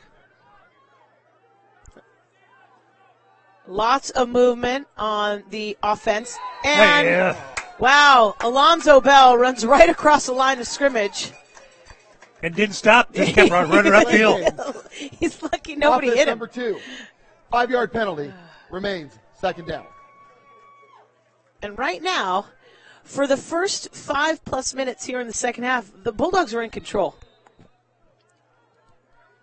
The Eagles look a little bit confused. Well, it helps when on a penalty like that last one. Same play. 2 receivers in motion to the near side.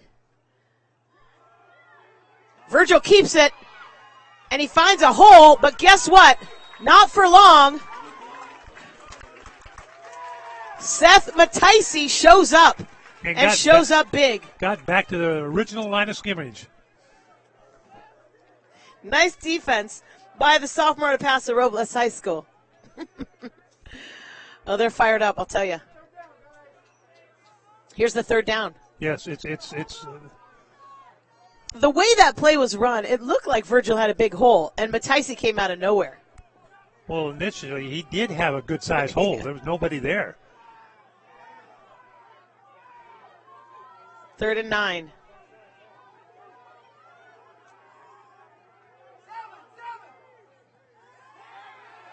Virgil wants to pass, and it's incomplete. Intended for Alonzo Bell.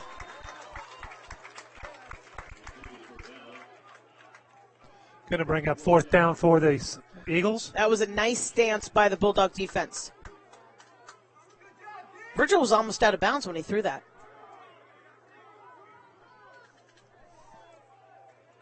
Virgil's also their punter, so you got to be careful there.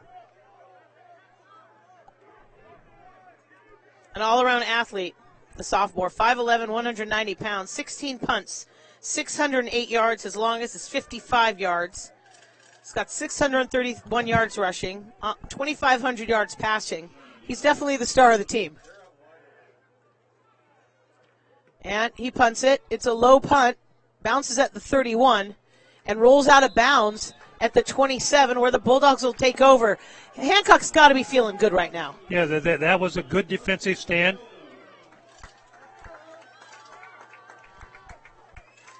Now with a 7-3 lead and decent field position, let's see what Dutra and Herman have planned for the offense. 28-yard punt for the Eagles. 8:29 remaining in the third. Both teams have 3 timeouts left. Eagles trailing 7-3. On a reverse, Ray Young on a reverse on the far side. Nobody knew was coming. Everybody thought Eddie Battle had that ball. And it was Ray Young. This freshman out of E.E. Smith High School, Fayetteville, North Carolina, on the reverse. And the Bulldogs move into Eagle territory at the 49. Nice play call at that time. Different stuff. Yes. That we saw Change in it the up. first half.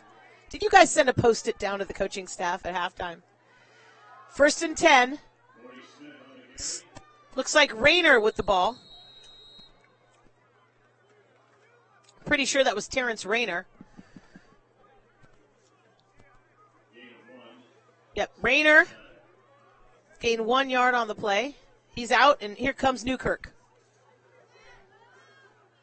Both teams made adjustments, and right now from our vantage point, Bulldogs are in the lead. Right. And on the scoreboard, but if you know what I mean. They've got a little more imagination with the play calling here in the third quarter. 2nd and 9.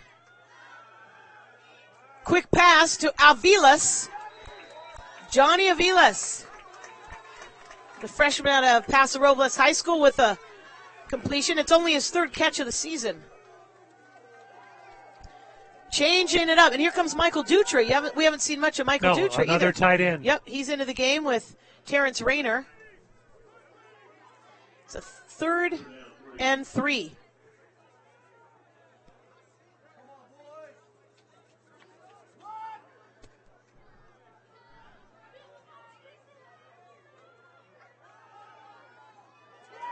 Rayner finds a hole.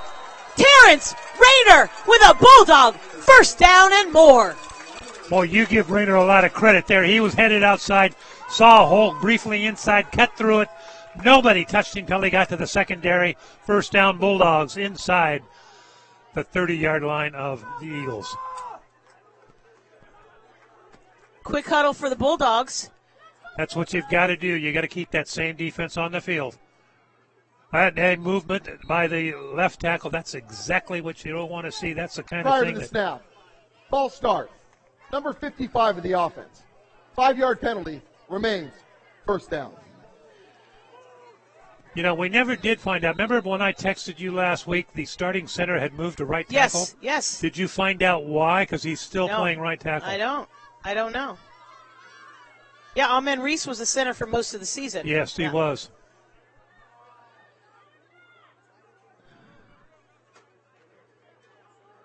Newkirk.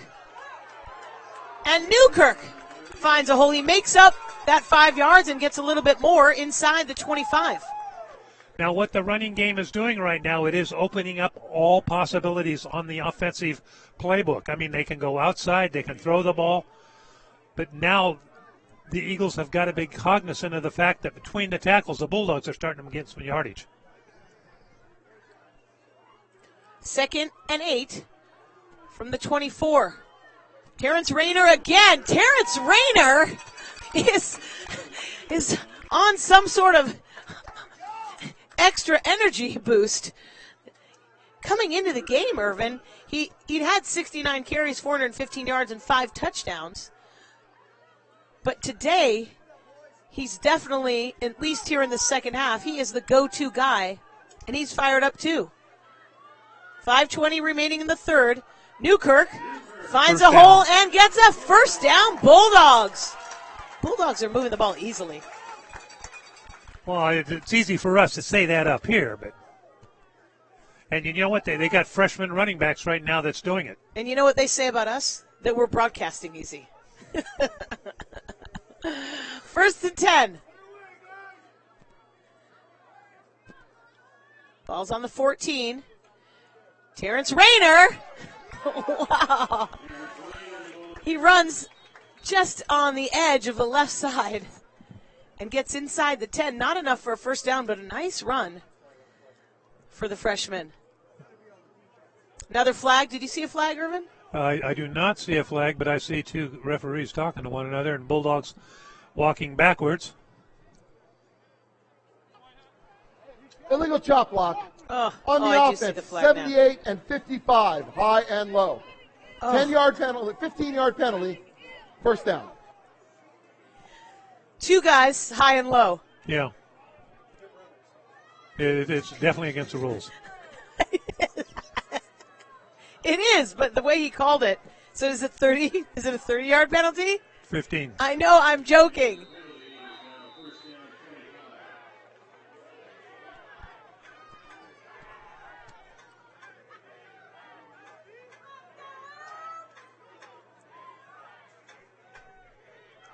First and 25.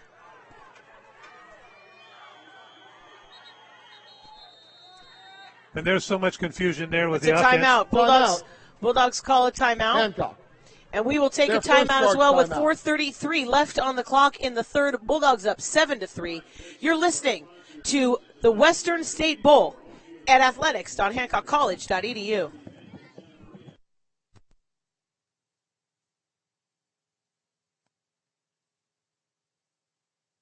Community Bank of Santa Maria for Santa Maria style banking. That's what they call a home field advantage. Visit them online at yourcbsm.com or visit one of the branches located at 2739 Santa Maria Way or 1421 South Broadway in Santa Maria. Home Motors Chevrolet, located at 1313 East Main Street in Santa Maria. Home Motors helps you find new roads.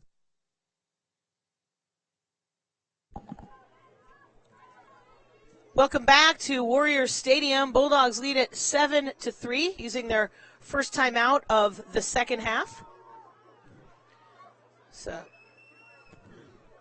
it's a big play for the Bulldogs after a chop block penalty, a twinsy chop block penalty. It's first and 25. Garcia wants to pass, and he does, and Kajon Lakes can't hold on to it. Oh, he had it, but he wasn't in bounds when he finally got control of it, and it'll be a second and 25. And Jerome Offey was also open with nobody or within 5 yards of him, about 15 yards downfield.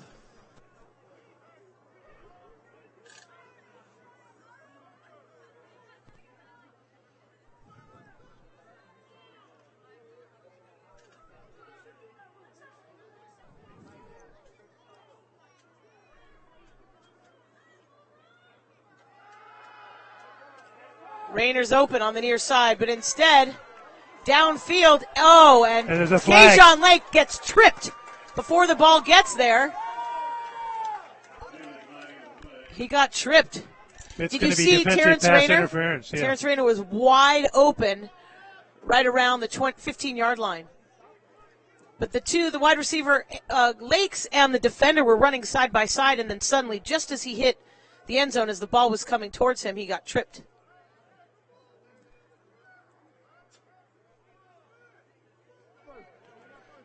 Pass interference. Number 28 of the defense. Half the distance to the goal. Dennis Automatic Smith, first down. the freshman out of Consortium High School in Detroit, Michigan. And that's the Pass importance, interference. automatic first down. Because they would have been facing, even with a 15-yard penalty, they would have been facing third and about 15. First and 10 now from the 15-yard line. Bulldogs, a 7-3 lead. Desmond Newkirk, the ball carrier. And he gets about 5, Irvin. That's just what you like to see. Yeah. It just makes that playbook get so much bigger for that offensive coordinator. Notice DJ Whitmill on the sideline again, with Rayner doing what he's doing and Newkirk as well. There's no need to put Whitmill Jr. in case he's a little bit injured. Second and 5. Rayner out on the wide right.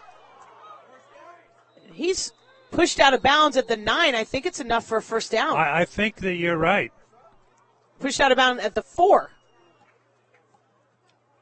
Yeah, that's very close to the first down. Yeah, first and goal for the Bulldogs. I don't understand why Garcia's got to come over to the coaching staff after. And he hasn't done that all year. And it is a first down for the Bulldogs. First and goal from the 4. Rayner gets a nice hand of applause as he runs off the field, limping a bit. Yeah, he sits down on the turf. They cannot afford to lose him right now. Newkirk finds a hole and he dives into the end zone for a touchdown. A Bulldog 4-yard touchdown run by the freshman Desmond Newkirk, his 8th touchdown of the season.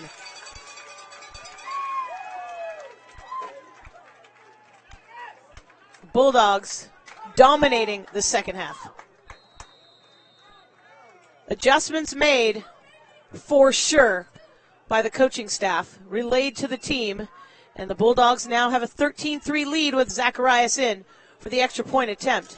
It's up, and it's good. It is 14-3. Your Allan Hancock Bulldogs leading the Eagles of Mount San Jacinto.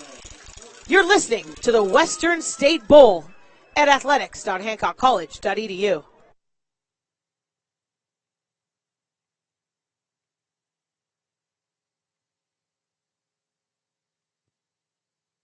Oxford Suites, located at 651 Five Cities Drive, just 1 mile from beautiful beaches. Oxford Suites offers special Allan Hancock College team rates.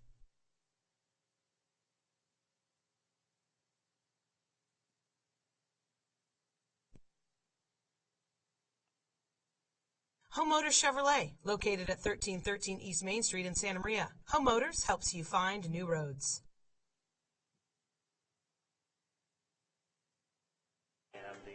Welcome back to Warrior Stadium in Santa Maria, California, where the Allan Hancock College Bulldogs are leading the Eagles of Mount San Jacinto 14-3 with 3:17 remaining on the clock in the third quarter. What a kickoff. Fielded inside the 5. And he finds a hole. Jaden Dawson still running towards midfield, where he's knocked out of bounds by Cade England, the punter. There is a penalty on the field. The penalty is down by the 36-yard line and one also by the 40. But Cade England was the one who made the tackle at the 50. That would have been, if it stands, it's a 45-yard kickoff return by Jaden Dawson. I think it's going to be holding on Mount San Jacinto. During the return, holding. Number 35 of the return team. That 10-yard penalty be from the spot of the foul. You are brilliant. First down. Joaquin Arredondo, the sophomore, with the holding penalty for the Eagles. And that'll take the ball all the way back to the 26-yard line. That last drive for the Bulldogs, 11 plays, 73 yards, 5 minutes and 12 seconds off the clock. Great drive by the Bulldogs. It's not the first tackle Cade England has made in his sophomore season. A pass complete on the far sideline for a first down by Rashud Shelton.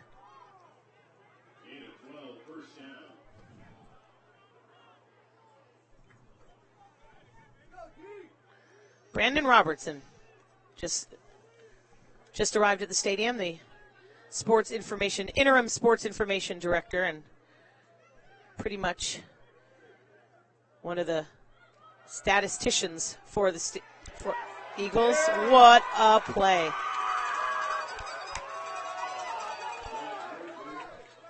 John Sniffen with his 5 1/5 sack. And there is a flag. And somebody's down. There's a Bulldog down inside the 30. I think it's Seth Mataisi limping off the field. That is not someone you want to lose defensively. No. With 32 tackles, 30 assists, he's an important component on the Bulldog defense. Personal foul. Face mask on the defense. 15-yard penalty. Did you see that, Irvin? I think it was on the sack.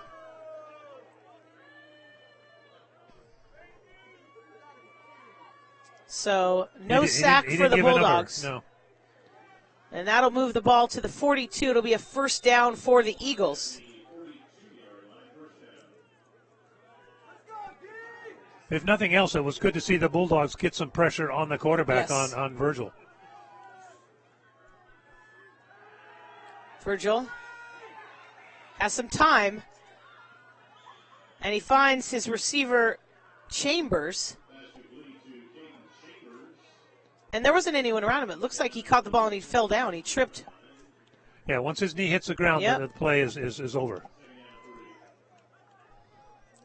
7-yard gain on the play. Looks like Seth Mataisi might have a cramp. Being stretched out by the training staff. 2nd and 3 for the Eagles. Under 2 minutes to play in the third. A quick pass from Virgil, and it's complete again, this time Chambers. And after he catches it, he finds some room to run, and it's an Eagle first down. Very important drive for San Jacinto to get back in this game right now. Little time left on the clock here in the third. Trailing 14-3. 1st and 10.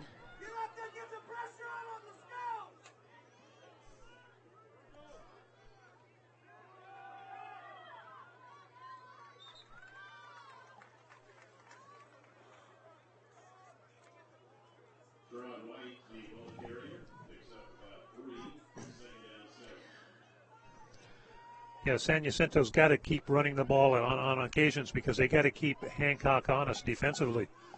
That's what they did then, but they're moving the ball through the air. 45 seconds remaining here in the third quarter. It's a 2nd and 7 for the Eagles, who are charging. Virgil keeps it. There was a Virgil is tackled at the 15-yard line, and there was a pretty big block by one of the Eagles around the 25-yard line that gave Virgil a little bit more room to run, and it's a first down. 21 seconds and counting here in the third quarter. 1st and 10. Virgil in trouble. Incomplete pass down the near sideline. Stops the clock at 5 seconds. Virgil's pretty high. I'm not sure if he gets to make those decisions on his own, but it looks like he's making some decisions whether he's going to keep the ball or he's going to complete a pass or at least attempt a pass. Well, he's been so successful on the ground that Yep. he's making that decision early in the process, too. Yeah. He looks downfield at his first couple of reads. They're not open. He's looking to take off. Yep, he's looking for a hole. And he is very elusive and quick. Yep. And little, which helps. Well, big compared to me. Little compared to others. It's a touchdown.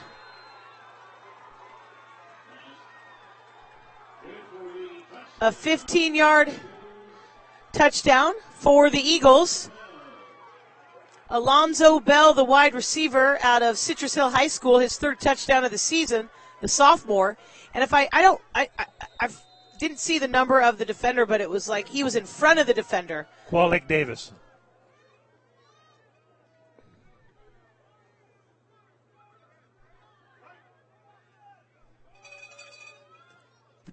Extra point is up, and it's low, and it's no good. With the time winding down in the third quarter, extra point missed. Bulldogs, with 1 quarter of play left here in the Western State Bowl, lead the Eagles of Mount San Jacinto 14-9. You're listening to Bulldog Football at athletics.hancockcollege.edu.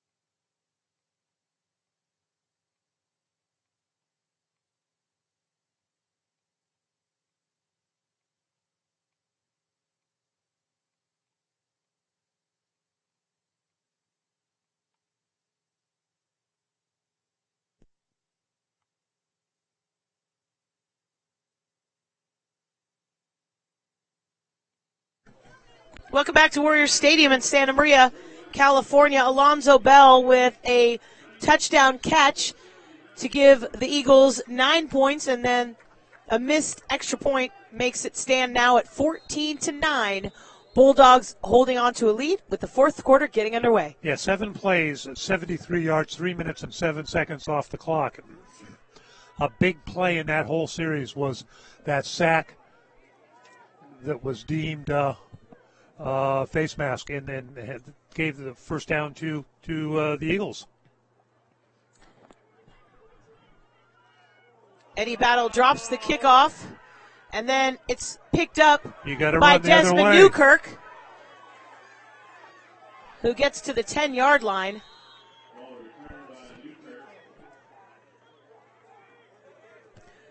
I was just handed by Brandon Robertson the box score from the Hancock overtime win game against Yuba. The Bulldogs win it 91-79 in overtime. Bulldogs now 4-1 overall. Kyle Harding, 23 points for the Bulldogs. The Bulldogs under Tyson I have been very successful. Oh, wow, yeah. No question. 1st and 10 from the 10. Whitmill Jr., the ball carrier.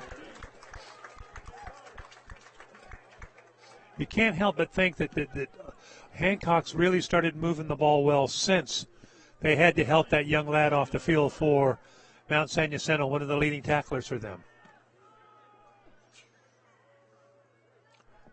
I'll keep talking. I think I had seven sneezes. Wait. 2nd down and 1 yard to go. Excuse me. See you in the backfield underneath center. It's live radio. Desmond Newkirk dives through, finds a hole, and gets a first down. He had a little help from Logan Faitau. First down for the Bulldogs.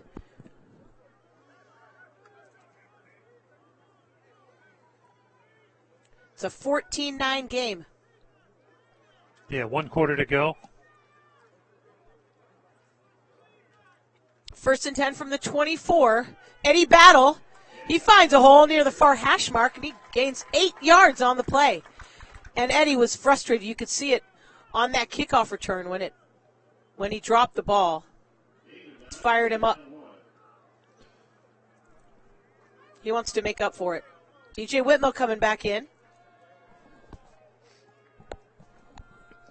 8-yard gain on the play for Eddie Battle, the sophomore out of Henry County High School, McDonough, Georgia. 8 touchdowns this season for Eddie Battle. 2nd and 2.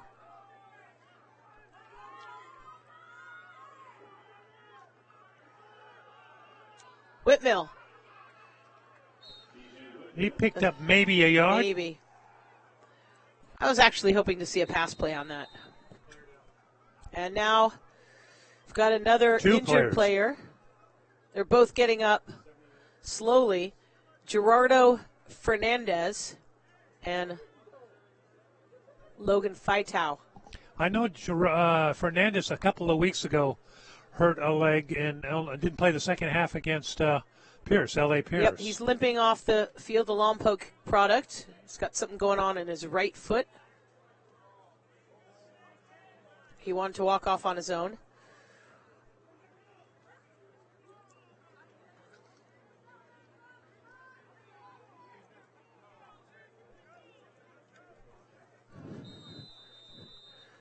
.12:52 remaining here in the fourth quarter. Whitmill with 1 yard gain on the play brings it to 3rd and 1. Eddie Battle's your tailback. Battle finds it. He gets a first down, and he's tackled just across the 40. Again, kicked it outside, got around that edge, picked up about another 6-7 yards for the Bulldogs.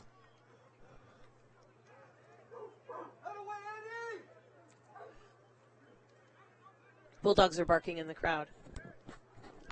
Where was that? It was West LA, right? We had that. They were some sort of bark. You weren't there. There was a bark coming out of the speaker right above our broadcast facility. It was so bad. Was it a cougar? It was a cougar a cougar meowing. Oh, he fought for that. Oh, Whitmill fought hard for those 5 yards. He just wanted to cut that ball outside, couldn't do it, and still picked up 5 yards on that play. Nice run there by Whitmill. Who let the dogs out? They used to, every time they ran on the field, they used to play that. They did? Yeah. Before I came. Yes. I don't remember, yeah. In 2011. The last time they went to the Western State Bowl.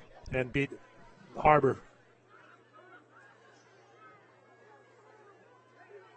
2nd and 5.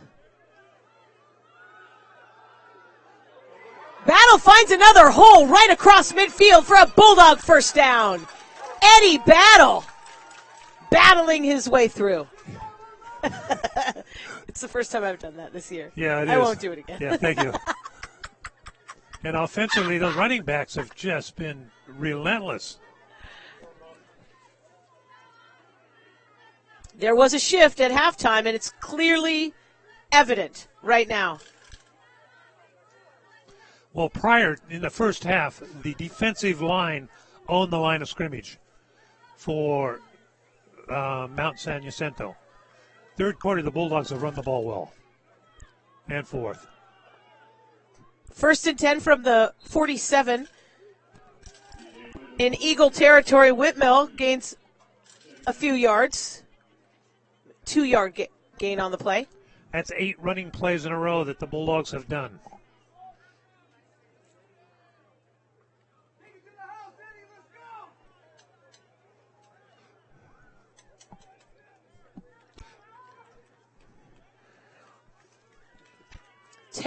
.10 ticking here in the fourth quarter. It's 14-9. Bulldogs with the lead. Eddie Battle runs on the far hash mark on the left edge of the pack.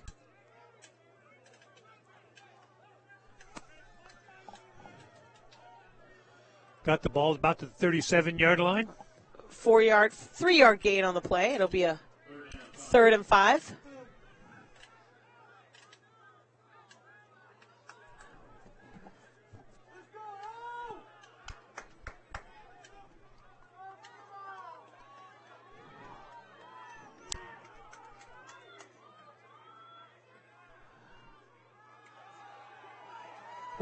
Whitmill finds a hole. He will go down easy. He's inside the 35 for a Bulldog first down.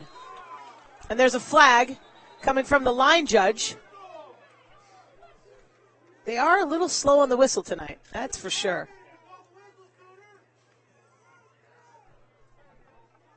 That's what he said.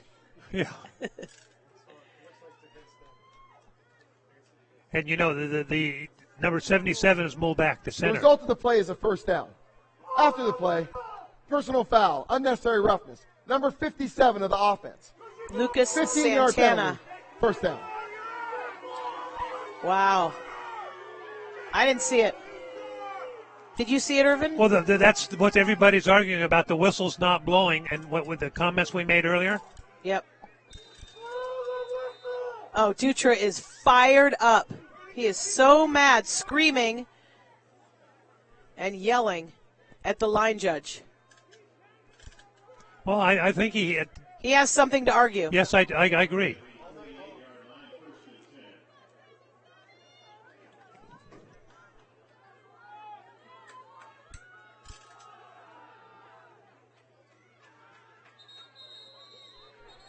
Oh, man. Now why isn't there a penalty on that play?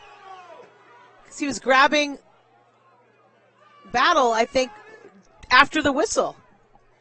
Oh, my gosh. Now Dutra's yelling again at the line judge.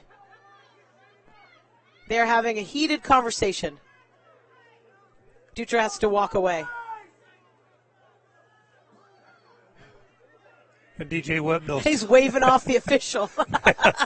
We got this. We got this. Just go away. Yeah, I mean, they're down to 10 seconds, so they're going to have to hurry up and get up there. Yep, play clock at 5. Whitmill. He trips at the 45-yard line. No gain on the play.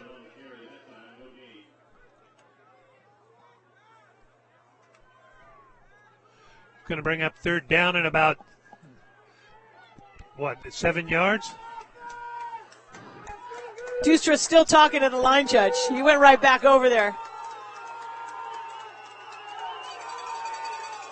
A 3rd and 7, and there is noise in the stadium. Crowd is pumped up, and there's a whistle before the play. Before the snap. Timeout. Oh, a timeout. Hancock. Really? Huh. Timeout Hancock using their second of the second half with 7:30 remaining in the game. Bulldogs lead at 14-9. You're listening to the Western State Bowl at athletics.hancockcollege.edu.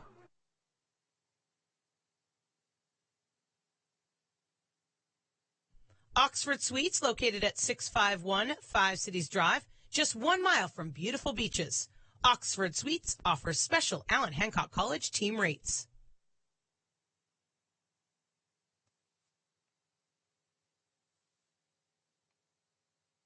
Homeowner Chevrolet, located at 1313 East Main in Santa Maria, Homeowners helps you find new roads.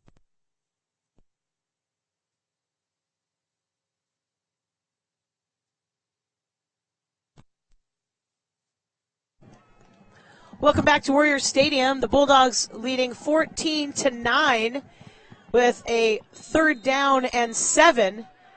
Officials having a little bit of trouble. Maybe their whistles are there's something stuck in their whistle or something. The P? They're definitely not using them very often, at least not on time. They're late with the whistle every time, and it's causing trouble in the tackle or wherever the ball carrier is. And here comes Kate England and the punting crew. It'll be 4th and 5.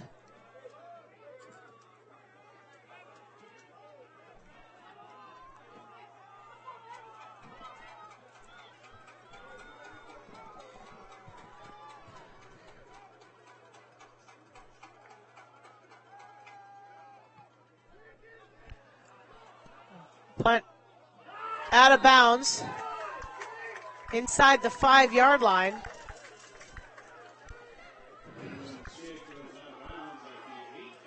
Darian Cole was back inside the 5. That last series for the Bulldogs, they had the ball for 13 plays. They took 7 minutes and 59 seconds off the clock. It's coming down to the last 6 minutes and 51 seconds to see who's going to win this ball game. Here come the Eagles. Taking over at the 8-yard line. It'll be 92 yards. The Eagles need to move to get into the end zone. A quick pass from Virgil to Sherrod White. And it's an Eagle first down. And that quick pass from Virgil to his backfield has been working all night. The Bulldogs have not stopped it tonight.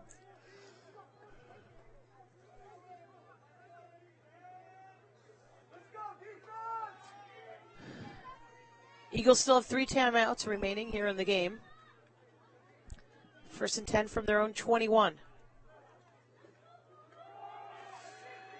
Virgil keeps it, and he's tackled at the 27. Kurt McDonald in on it.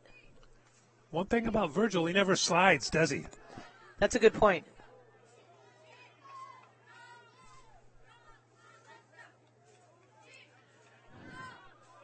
Six-yard gain.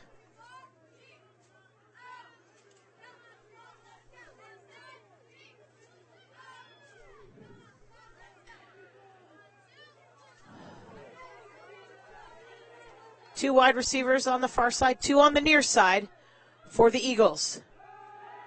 A quick play to Cole Bell, and it's complete. And for a first down.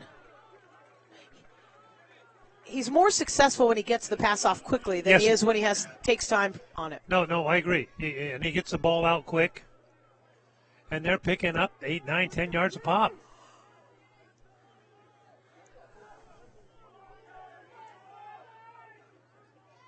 First and 10.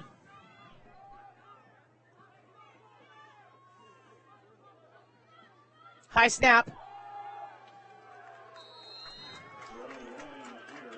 White, the ball carrier. And he's tripped up at the line of scrimmage for no gain. Anakalia. Oh, Hiram Anakalea. Kalea. Nice play the by freshman, him. yeah. Held the running back to no gain whatsoever. It's from Kailua, Hawaii. 2nd and 10. 4:40 remaining in the 4th. Virgil, he's running. He's in trouble. He's in big trouble. And he just gets a pass off before he's tackled by Justin Makalainai. Makalainai has 5 sacks on the year already. The freshman out of W.R. Farrington High School in Honolulu chases Virgil all the way to the far sideline. And there's not many people that are going to catch Virgil from behind. He almost did. All he needed was a couple more steps. Yeah, 3rd and 10. Crowd into it on the 3rd down.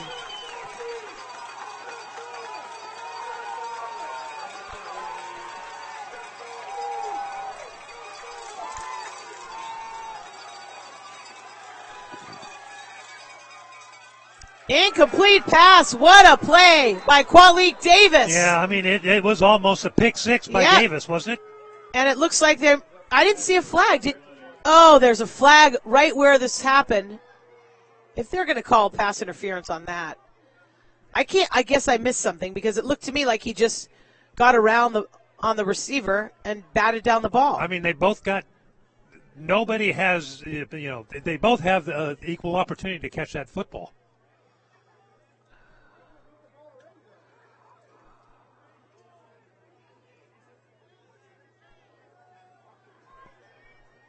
Pass interference. Number 3 of the defense. Wow. That penalty we placed at the spot of the foul. Automatic first down. Oh, gosh.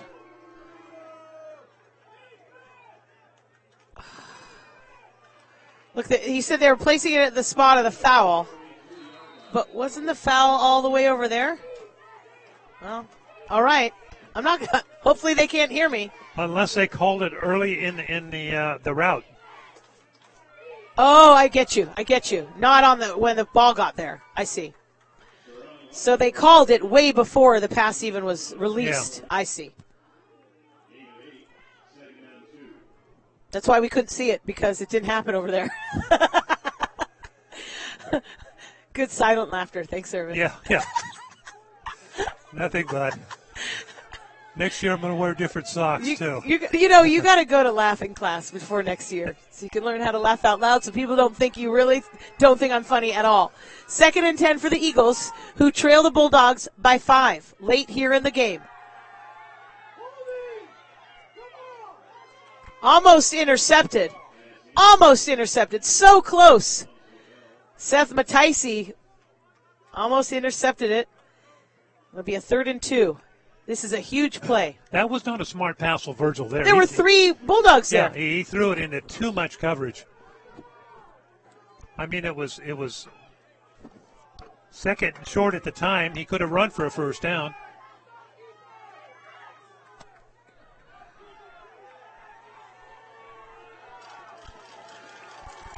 Third and 2. 3:45 remaining in the game. The big third down play. And there's a whistle and a flag. Well, it wasn't the play call. Oh, timeout. Gosh, Hancock. they are really Their third and final timeout. They are of this waiting half. as long as they can. Bulldogs use their final timeout of this second half. With 3:44 remaining in the game, Bulldogs holding on to a 14-9 lead. You're listening to the Western State Bowl at athletics on hancockcollege.edu.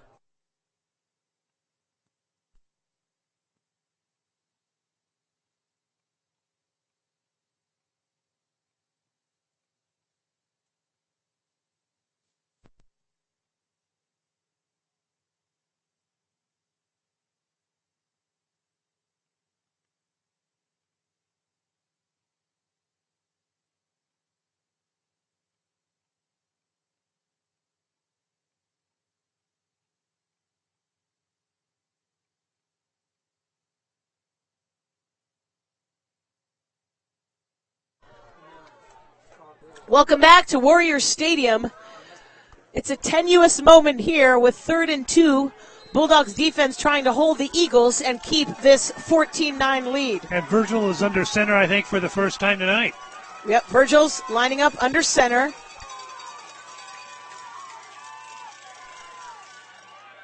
And he gives it to White. And I think White got the first down. He did. It's a first down for the Eagles. Stops the clock. No, it did not stop the clock. 3 minutes and 30 seconds and counting.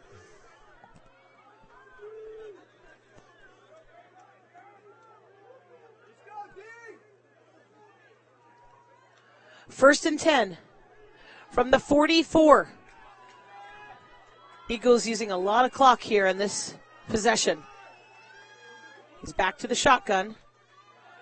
And he wants to pass downfield.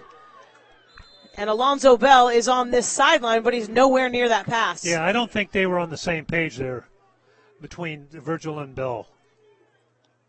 It was like a hitch and go, and Bell didn't go.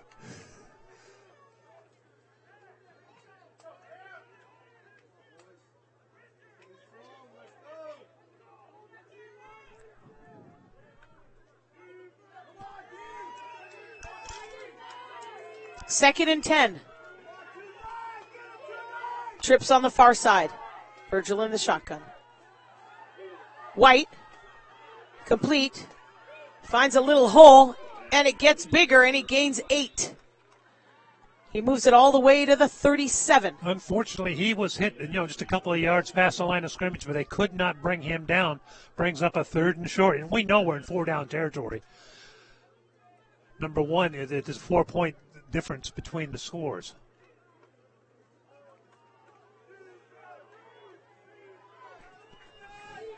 Third and a long 2 for the Eagles, trailing the Bulldogs 14-9. Well, Richard Goldhammer was ready for that. White had nowhere to go. I think Virgil's got to sell that a little better. He's got to wait until the defender's right on him before he pitches. He pitched that a little sooner. They're going for it on the 4th. Oh, they have and 2. For 2 minutes.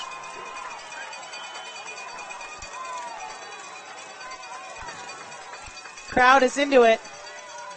Bulldogs are fired up with under 2 minutes to play in the game. Eagles on a 4th and 2. Trips on the near side. Virgil in the pistol. And it's deflected. It was knocked down. What a play by E.J. Barrera. He got a piece of that pass. And it's a 4th and out. The Bulldogs with 1:41 remaining in the game probably shouldn't be celebrating yet, but they can be happy for that defensive stop. Number one, Jacinto's got 3 timeouts. You've got to pick up at least 1 first down. Bulldogs offense coming onto the field on a 4th and out. It'll be a first down for Hancock from their own 36-yard line with a 5-point lead, no timeouts left, and 1:40 on the clock. Desmond Newkirk. I'm telling you, I've never seen worse officiating. I'm telling you, I've never seen officials swallow their whistles more. They are waiting an extra 2 and 3 seconds to blow the whistle. It's outrageous. There's going to be a problem on the field. They're lucky they haven't had any problems yet. The Eagles will take a timeout. I need one.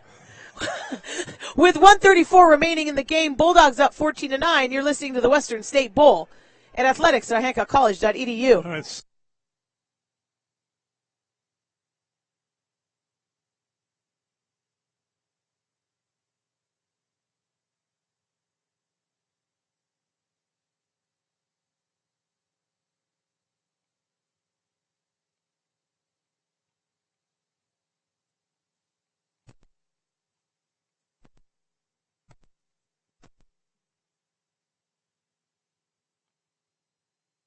Welcome back to Warrior Stadium, Santa Maria, California, with 1:34 remaining in the 4th quarter. Hancock with a 14-9 lead and the ball in a 2nd and 3. First down. And there's a first down by Maurice Smith.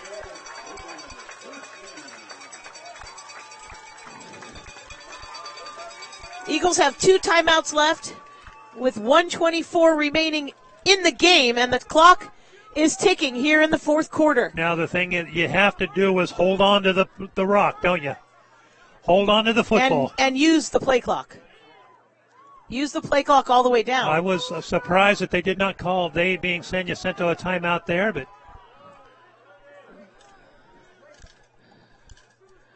1 minute remaining here in the Western State Bowl. Desmond Newkirk. The whistle was late again.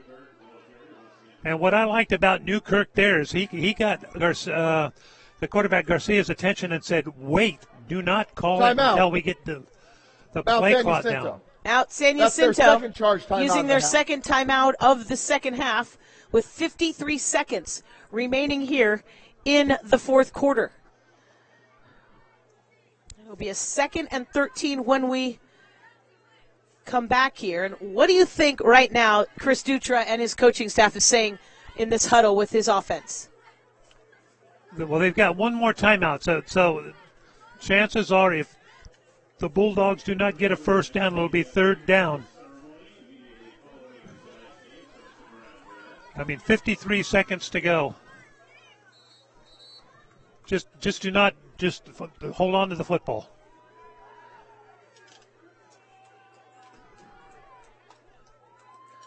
Second and 13 from the 45-yard line. Maurice Smith, the ball carrier.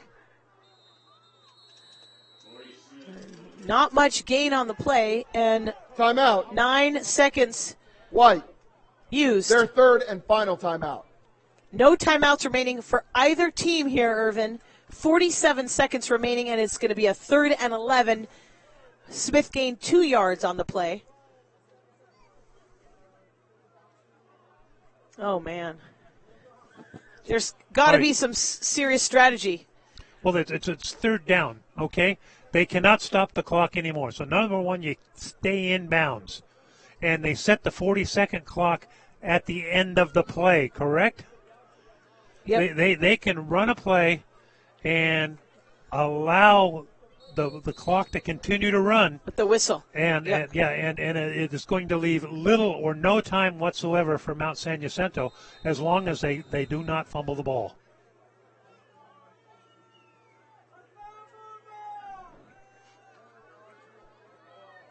Allan Hancock leading at 14-9 with 47 seconds remaining on the game clock. Play clock is down to 10. Garcia. Don't throw the ball. Garcia took the sack at the 33. That's it.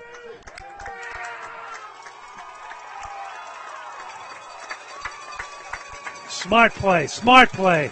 as the Bulldogs celebrate. Garcia used as much time as he could, and he didn't run out of bounds. He took the sack strategically. The game clock is at 19, and the play clock. An impressive win for the Bulldogs. I noticed that the play clock stopped. Qualik Davis, I saw one without his helmet. I saw the flip. And that is it. Your Allan Hancock College Bulldogs just beat Mount San Jacinto 14-9 and take the Western State Bowl Championship. We will take a quick timeout. We'll let you watch the celebration. We'll come back with your game statistics. Your Bulldogs, the past 3 years, 3 straight bowl games, 15-0 in Pacific League play, 2 bowl wins. And the Bulldogs surely will be moving up next season. We'll take a quick timeout. Once again, the final score, Bulldogs win at 14-9. You're listening to the Western State Bowl at athletics.hancockcollege.edu.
Welcome back to Warrior Stadium as the Bulldogs celebrate on the field.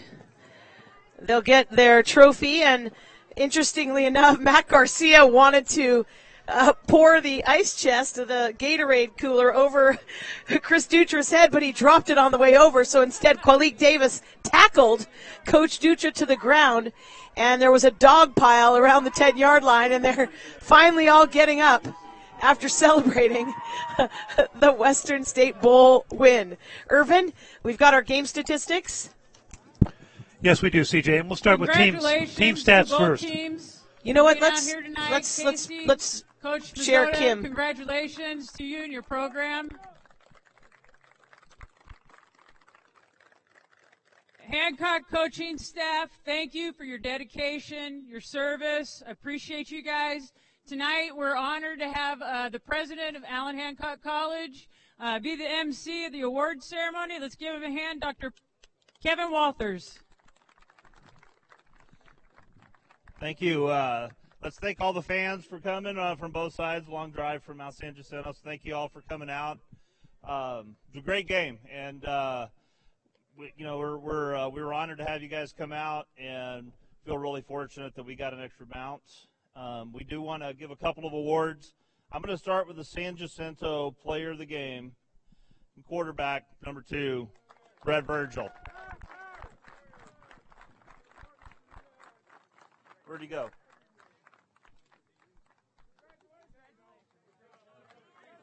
That was a hell of a ball game, man. Good job.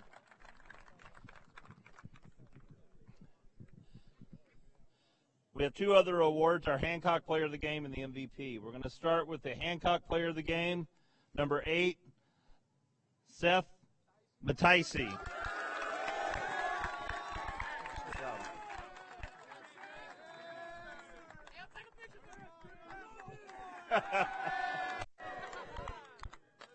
Our MVP for the game, DJ Whitmill.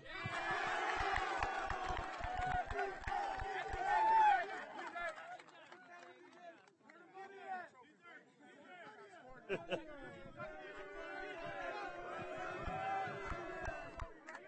job, man. Where are you, Coach Chris? Chris, get your own Western State Bowl trophy. Congratulations.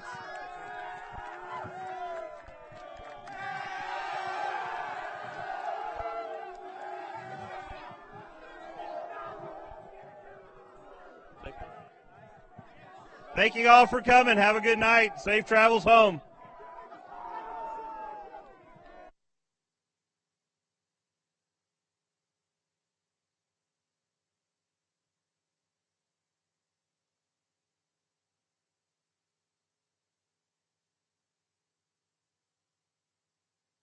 Welcome back to Warrior Stadium. Defensive player of the game for the Bulldogs, Seth Mataisi. Offensive player, DJ Whitmill. And quarterback Virgil from Mount San Jacinto is the MVP for the Eagles. Irvin, you've got our game statistics for the Western State Bowl champions. Thank you, CJ. And first we'll start with team stats. First for Mount San Jacinto, they had 22 first downs, 111 yards on the ground, 200 yards through the air, a total of 311 yards for the evening. They were 7 of 14 on third down efficiency, much better than they've been doing all year. For the victorious Allan Hancock Bulldogs, they had 16 first downs, 13 of those coming in the second half, 205 yards on the ground. Remember, they only had 45 yards in the first half, so 160 yards in the second half, 48 yards through the air, 253 total yards, 6 of 15 for 40% on third down efficiency. Now for the individual stats. First for Mount San Jacinto, quarterback Brett Virgil, 20 of 38, 200 yards, 1 touchdown, no interceptions. Rushing, Virgil had carried the ball 10 times for 63 yards. Cole carried the ball 1 time for 4. Sherrod White 15 times for 44 yards. And in the receiving, the biggest receiver tonight was Chambers, who had 5 catches for 59 yards. And that's where the Bulldogs, I think, really came out. They stopped them from getting their normal 245 to 250 yards through the air. Now for Allan Hancock, Matt Garcia was 5 of 7 for 48 yards, 1 touchdown, that big one to Jerome Hoffey that put on the first 7 points for the Bulldogs. Garcia carried the ball twice for minus 22 yards. Maurice Smith 6 times for 13 yards. Rashawn Young 1 time for 24 yards. Eddie Battle 9 times for 40 yards. Terrence Rayner 7 times for 37 yards. Desmond Newkirk 13 times for 53 yards. DJ Whitmill 11 times for 60 yards. That shows you it was running back by committee. No one stood out all night long, and they kept interchanging those running backs. Second half, the line played exceptionally well, offensive line, and the running backs did well. In receiving department, Terrence Rayner was the biggest receiver, 2 catches for 8 yards, and then, of course, Jerome Maffey, 1 catch for 31 yards and 1 touchdown. There you have it, CJ. When we were talking at the half before we came back on the air, you and Brian Dill and I were talking about what needed to change. And you said to me, both of you said, they need to make some offensive adjustments, change some of the play calling. And that's exactly what the Bulldogs did. And then the spirit on the side, Hancock sideline, changed the whole momentum. It shifted everything in the game, and it never turned back. Yeah, and I mean, let's face it, the first half, the offense was very, very vanilla. They just weren't being very imaginative. The second half, they came out and changed that totally around and just caught San Jacinto flat-footed, had a couple of drives, one of them for 7 minutes and 59 seconds, and they didn't even score on that particular drive. The Bulldogs came out. They made the adjustments at halftime. They did exceptionally well. Congratulations to the victorious Bulldogs, 9-2 this year, 10-1 last year. That's pretty darn good football. So we'll see what happens to the Bulldogs next year. They'll probably be moved out of the Pacific League into another league. San Jacinto is in the Mountain. They will also shift. Everyone really does shift around a little bit after 3 years, and we'll see. We'll come back to you in 2020 with your Allan Hancock College Bulldogs with a bowl championship trophy in the case, the 10th bowl championship that Allan Hancock has participated in under Chris Dutra, and his second win in the past 3 years. Can't get much better than that at this level of football. No, and the kids, you saw the enthusiasm they had for Coach Dutra and his coaching staff after the game. That was impressive. Well, for all of us at Allan Hancock College Bulldog football broadcasts, Stephen Hodges, Charles Summer, Irvin Kiger, Brian Dill, and of course, without him, we wouldn't be doing this. Not only Brian Dill, but Brandon Robertson and Athletic Director Kim Ensing for allowing us to do this. So for Irvin Kiger, I am CJ Silas. We will say goodnight from Warriors Stadium, where your Allan Hancock College Bulldogs win the Western State Bowl, beating Mount San Jacinto 14-9. It's been a wonderful football season, folks. We will be back, if all goes well, for the 2020 Allan Hancock Bulldog football season. And you can now follow the Bulldog basketball teams and continue on enjoying Allan Hancock athletics. We appreciate you being here for all 11 games this season. For the rest of the Bulldog football broadcast staff, thank you and good night from Warrior Stadium, where the Bulldogs beat the Eagles 14-9 to win the Western State Bowl Championship. You've been listening to Bulldog football in this 2019 season at athletics.hancockcollege.edu.